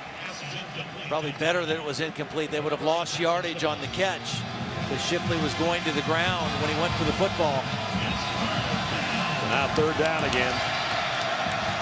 Third down, and they're not in field goal range right now, so it might be 2-down territory potentially for Brian Harsin and the offense. I don't know what Kansas State has done with Mike Davis tonight, but he's been a non-factor.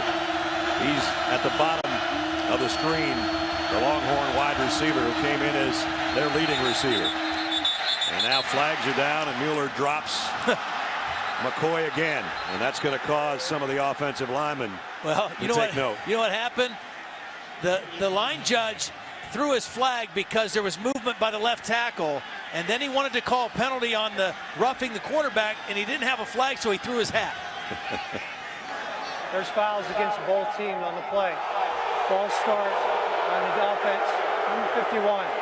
Personal foul, unnecessary roughness on the defense, number 44. Will enforce both fouls. First down.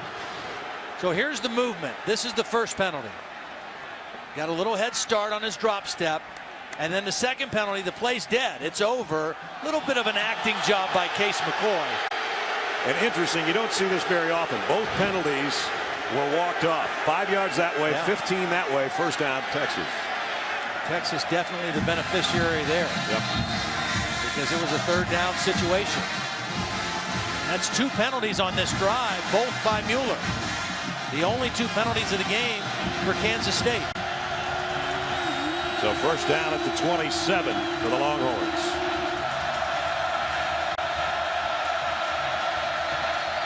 They fake the fly sweep, go straight ahead with a run, and it's a good one by Malcolm Brown as he got 7. Let's take a look at tonight's UPS efficiency update. Case McCoy, pretty good night. 20 out of 23, hit 17 in a row, one shy of his brother Colt's Texas record. And he wants to keep this drive alive. Texas needs a touchdown. And they would probably go for 2 if they get one, but that's still 20 yards away.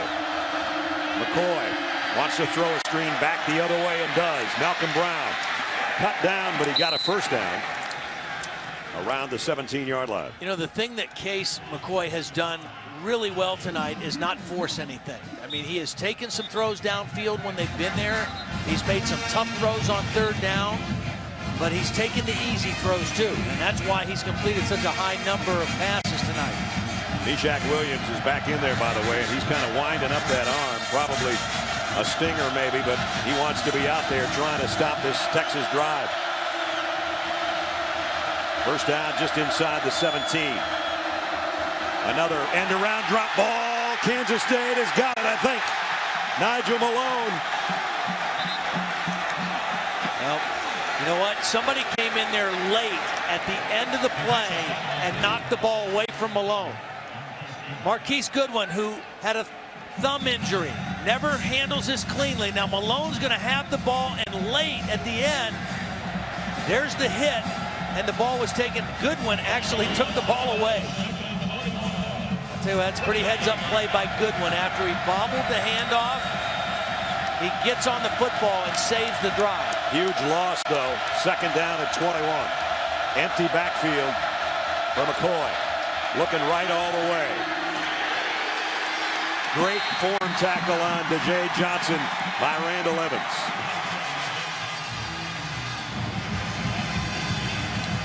And again, the time the way it is, it's going to be under 10 minutes, even though it's third down and a whole bunch. Will Mack be thinking field goal or two-down territory here? A field goal gets him within a touchdown and a two-point conversion. Yeah, you got to score twice. So I think at this point, you call a safe play here and know you want to score at least 3.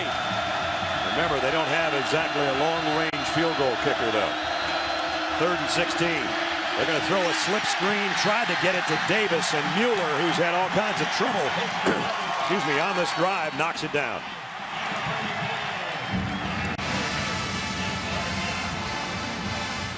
It's Mike Davis again. Doesn't have his name on his jersey because he's wearing number 5 instead of number 1 tonight. So here's your field goal kicker. A 40-yard attempt.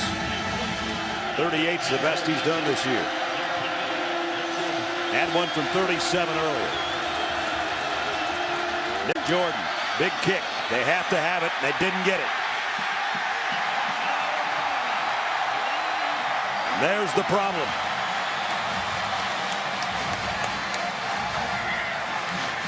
Chance to make it a one possession game. And that attempt goes wide right. And here it's Colin Klein and company taking over with 9.5 minutes to go after the missed field goal. And he faked a throw and then did throw. That's over the line of scrimmage, but he's out of bounds. Yeah, there's the penalty for being over the line of scrimmage. Yeah, he was 4 yards almost over the line of scrimmage when he threw that one. Legal forward pass on the offense, number 7. 5-yard penalty from the spot of the pass. Lost it down. Second down.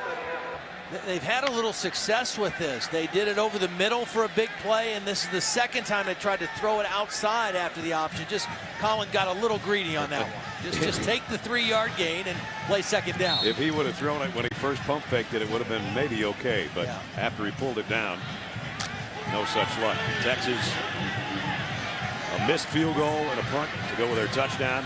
3 touchdowns for Kansas State in the second half. And that's why they've got an 11-point lead and in control right now. Klein is rushed for 73 yards and a touchdown, thrown for a 184 and a score. And here he keeps it and loses a yard. The touchdown early in the game, as we talked about, his 21st rushing touchdown of the year. And he's also thrown a touchdown, and he's the first quarterback with multiple seasons of 10 or more touchdown passes and 20 or more touchdowns rushing. That's incredible. Yeah, it really is. I mean, you stop and think about it, and there were only 3 guys that had ever done it in 1 year, and all 3 of those guys won the Heisman Trophy. Tim Tebow, Cam Newton, and Eric Crouch.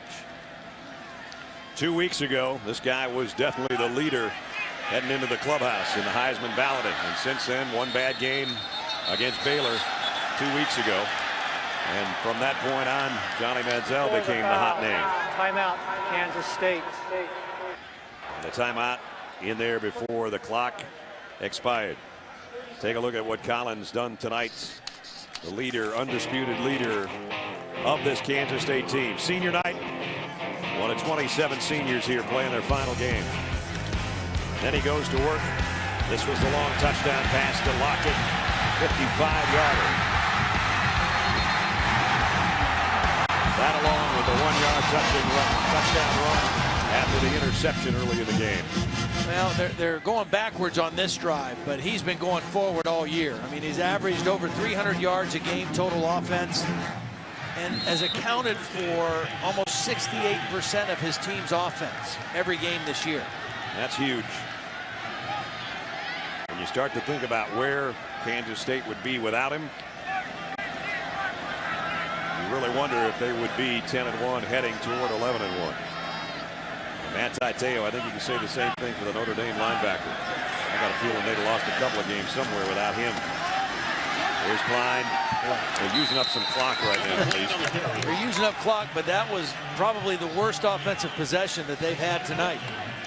And credit Texas. I mean, they are still in this ball game. They missed the field goal that could have made it a one-score game, but they stand to get good field position to start this offensive possession after the punt.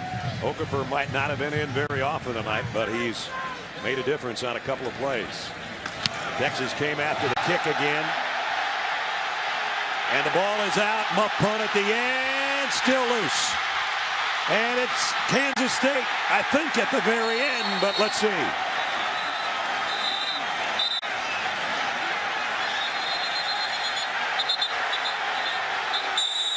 No signal yet.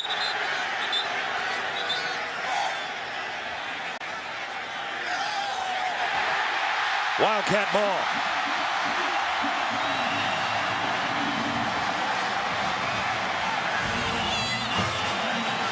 Brad, Matt Brown against Bill Snyder is 2-4.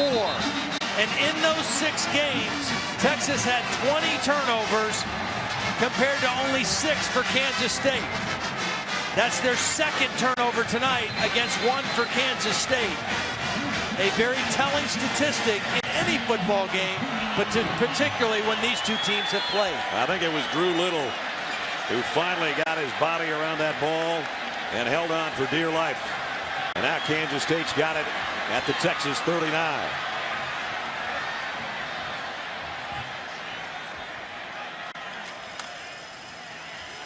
Back to Hubert, who's got a couple of touchdown runs tonight.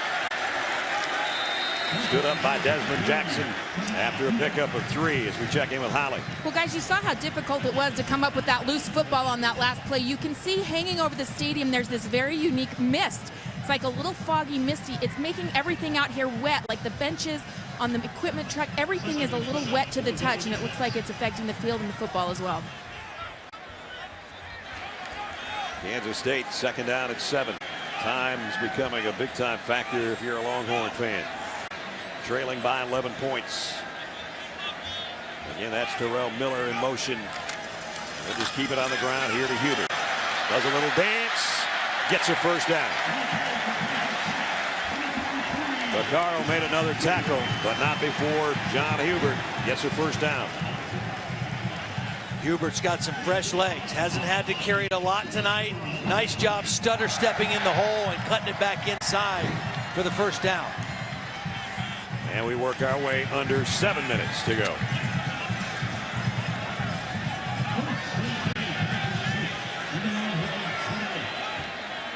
$58 yards on 10 carries for Hubert, including 2 big touchdowns. At the 28-yard line. Here's a little counter. Hubert again pops through, but Vaccaro made another tackle. Vaccaro double digits in tackles right now. Brad Nessler, Todd Blackledge, Holly Rowe. We got 6 minutes remaining in Manhattan. 6 minutes away for the Wildcats going to the Fiesta Bowl. Brad, Texas is really starting to gamble now. They got everybody around the line of scrimmage. Kenny Vaccaro, the safety's coming up fast. They still can't control Hubert from getting 2 or 3 yards. Diggs ran him out of bounds. I'm not sure Kansas State will throw, but even if they don't, the way Texas is playing up close to the line of scrimmage, if you break a run through the first level of defense, you might break it all the way to the end zone. Here's what the fans are spelling out. don't have enough bodies over there for Tostitos, but they got the Fiesta thing down. Third down and a long 5. Now, if they get man-to-man coverage, they like slants outside to Harper, the big inside receiver. Everybody up on top. Texas looks a little confused on guarding those guys. Now they get in position, and Klein taken off the other way. Colin Klein out of bounds, first and goal.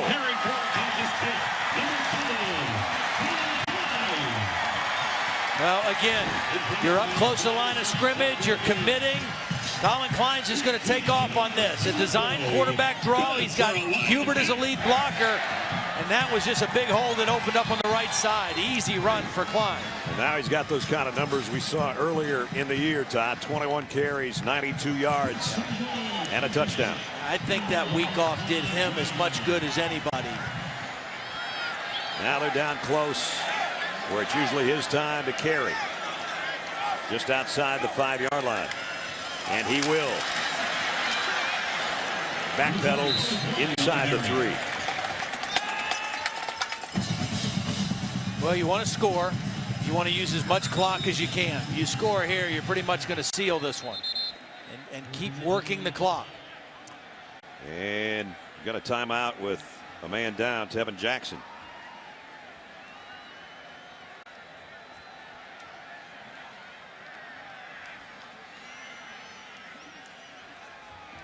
And Klein will come over to talk things over on the sideline.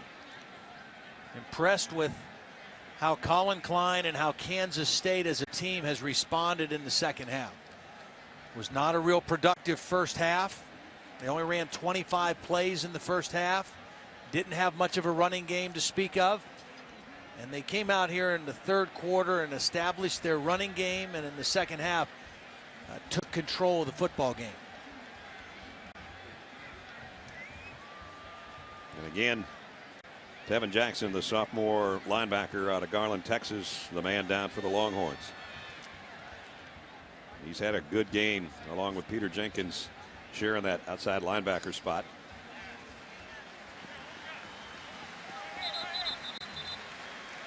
Texas is a young football team, Brad. I mean, they're going to be good. They only had 9 scholarship seniors as compared to 27 on the Kansas State team, seniors. They played more true freshmen. They and TCU were tied for playing the most this year with 16. A lot of underclassmen. Mac Brown's got a talented young football team. There's the other teams in the top 5 as far as using freshmen. LSU, Ohio State, and Maryland. So now Kansas State huddled on the sideline as a team. And as they come out, it's second down and goal. At the 3-yard line, just inside the 3.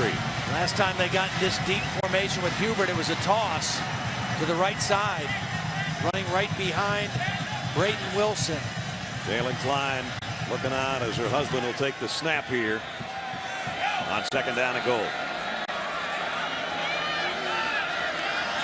They move the tight end. And there's the same toss that Todd's talking about, and not quite the same result. Got to the 2-foot line, maybe. Kendall Thompson stood him up. The Longhorns are not giving in without a fight. It's just inside the 1-yard line. And now this really may be number 7's time.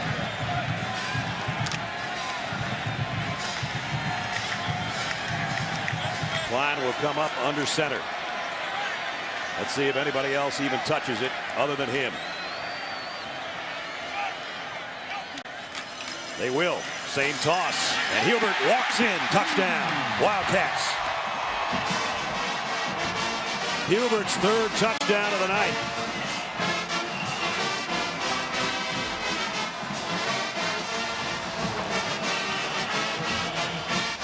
And now just a matter of time before the Wildcats know that they're Big 12 champions and going to the Fiesta Bowl. Ran the same play, Brad. I mean, they just came right back with it on the next down and said, you know what, we didn't get it in that time. Let's execute a little crisper, and we'll get it in on the 3rd down. And they did.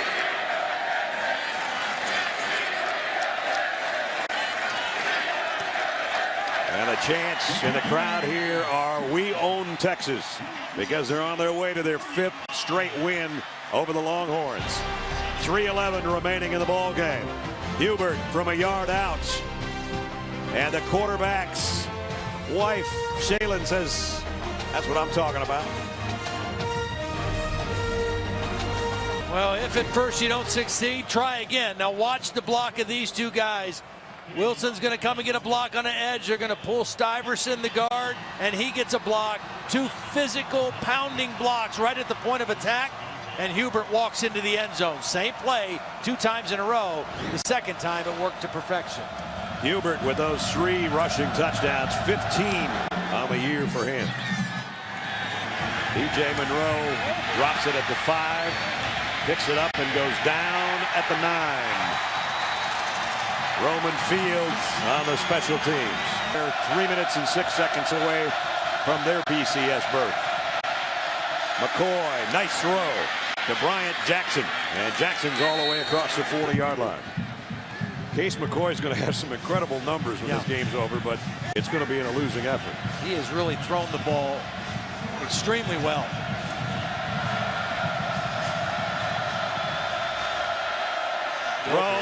This one's going the other way for a touchdown, maybe. McCoy knocks down Chapman, or he would have scored. Well, we saw it early with Nigel Malone, and now we see it late with the other corner, Alan Chapman. The same kind of read. The cornerback playing zone coverage, which means instead of having his eyes on the receiver, his eyes are on the quarterback. And he read the route, he read the drop, and he made a great jump on the football. He makes a break before the receiver even gets out of his. We saw it on one side, and now we've seen it on the other side. And Kansas State is about to jump and run away with it.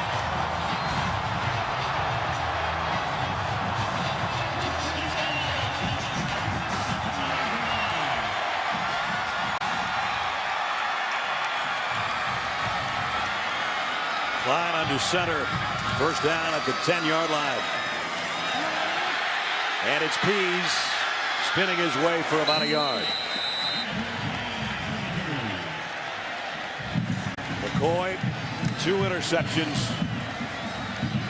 Returned nearly for touchdowns. He saved a touchdown with a tackle on the last one. Now, all the folks that are Sooner fans that have been cheering, ironically enough, all night long for Texas. And those cheers aren't going to matter in 2 more minutes. No, now the Sooner fans will be cheering for the folks at the BCS, hoping that they still get one of the at-large bids to a bowl game. Klein will keep it. Klein will score. Touchdown.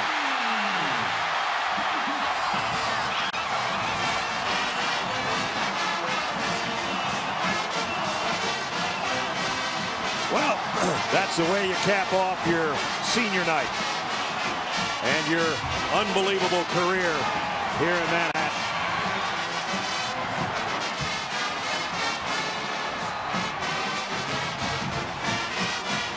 You never know, he might get one. Hasn't hurt his chances tonight, let's put it that way. 2 on the ground and 1 in the air. Cantelli's extra point is good. And now the score looks much worse than what this game was, because until he hooked up with Lockett to open the 4th quarter on that 55-yarder, this one was very much in doubt. Well, watch the block out here by Harper. He's going to have a lead blocker, but Colin Klein walks in because of Harper's block on the perimeter. I mean, he just buries his guy back to the goal line, and Colin Klein walks into the end zone. And it's a worn-out Texas defense at this point. Played much better than we saw them earlier. And really, for the month of November and this first day of December, it's a much better defense, but they're worn out at this point. If you're just joining us, it was 21-17 at the end of the 3rd quarter. As you look at the score, you know that the Wildcats have owned the past 13 minutes, including that 55-yard touchdown right at the beginning of the fourth quarter. That led the landslide for Kansas State. And the celebration is just a couple of minutes away now.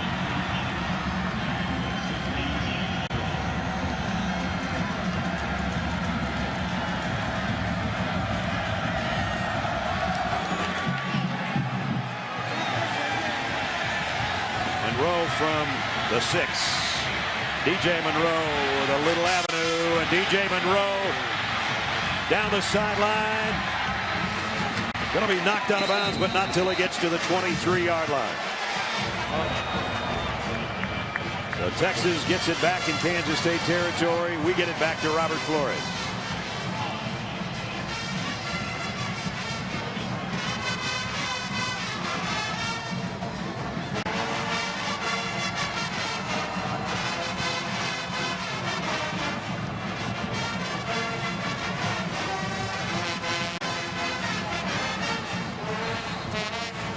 Thanks, Robert.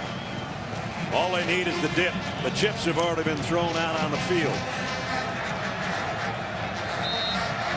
For the second time ever, Kansas State going to a BCS Bowl. In a minute and 41 seconds, they can start to make their plans.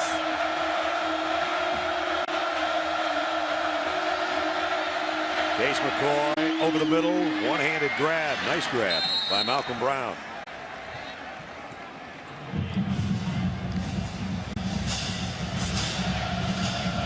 Texas lines up in a hurry on second down.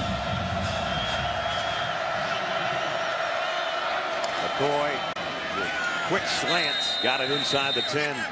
Mike Davis. It'll be first and goal Texas, but it's only going to make the score look better even if they do score. That one knocked down by Arthur Brown. He's had another sensational game at middle linebacker for Kansas State. He's their leader back there. 9 tackles on the night and a knockdown pass that was heading to the end zone. Now this is just such a mature football team. 27 seniors, 9 senior starters on defense, not as many on offense, but really veteran leader type guys on both sides of the ball. Klein and Brown, the two that stand out the most. This row completes. Brown's got it in. Touchdown Texas. Nice second effort by Malcolm Brown. And as I said, the score will only look a little bit better now with 58 seconds left. Well, really outside of 2 passes, Case McCoy has been right on the mark all night. And a nice job of running after the catch by Malcolm Brown. And good to see him back after missing 5 games with the leg injury. He's had a pretty fair night tonight.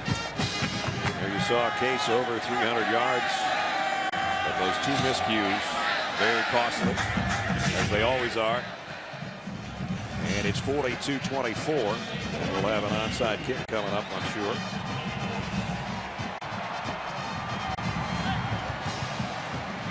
So Bill Snyder, you know, what can you say? Most guys don't get the opportunity even to be a head coach. And when you get one, you very seldom can resurrect a program from, I'm talking about really dead, right here at Kansas State. And you almost never get the opportunity to resurrect the same program twice. He's done it twice, and congratulations to him. Absolutely, and it's remarkable what he's done. I mean, because Kansas State, I mean, they were always one of those teams that, you know, was kind of in the bottom 10, you know, never won anything. Team. Yeah, and when he got a hold of them, I mean, he transformed them, he changed the culture, he changed the attitude, and I mean, they are legit now.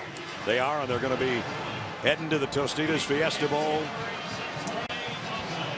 And what a way to bounce back from getting their first loss a couple of weeks ago.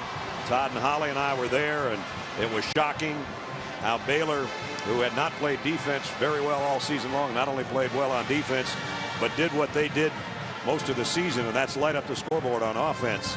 And that was a 52-24 beatdown a couple of weeks ago.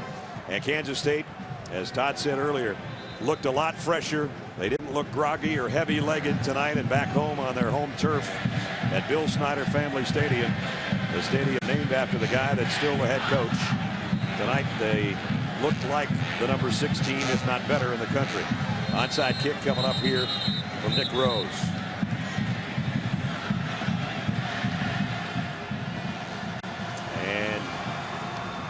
Well, got a timeout. And a lot of talk now about the Heisman. The votes are due on Monday.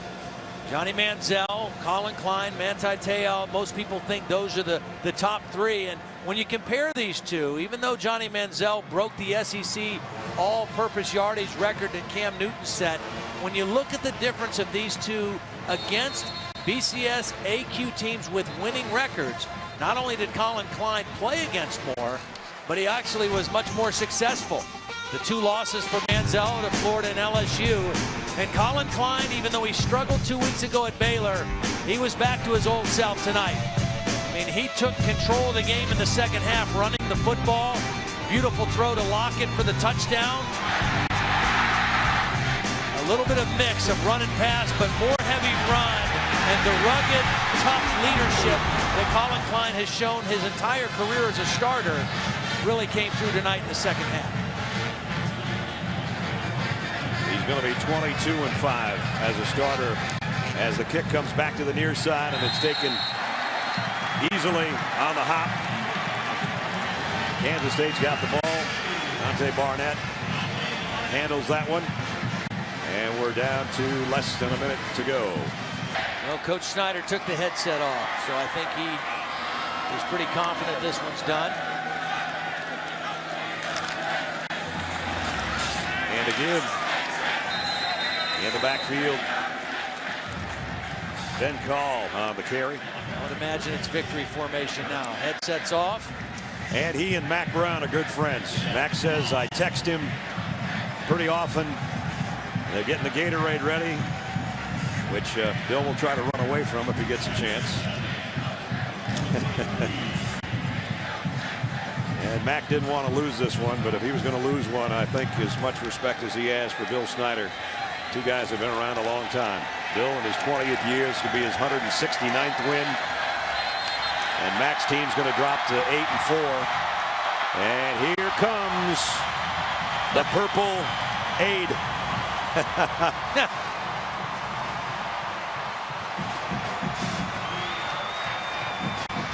The Wildcat juice.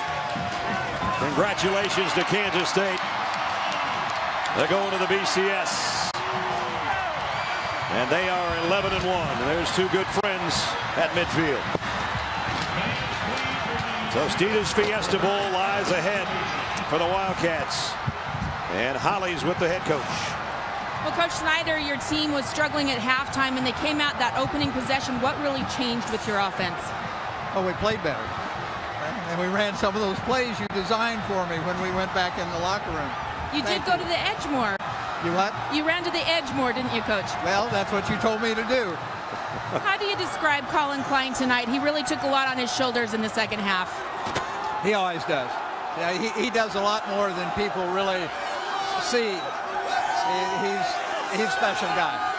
This is a special group, 27 seniors. How critical is it for them to end their career with a championship, Coach? Well, their career's not over. They've got another game left to play, but it's a nice win. It's a nice win for them. Thank you, Coach. Thank you, Holly. That other game's going to be out in Arizona. Congratulations, Coach Snyder and the Kansas State Wildcats. They win it at home. They're 11-1. They take care of business, 42-24.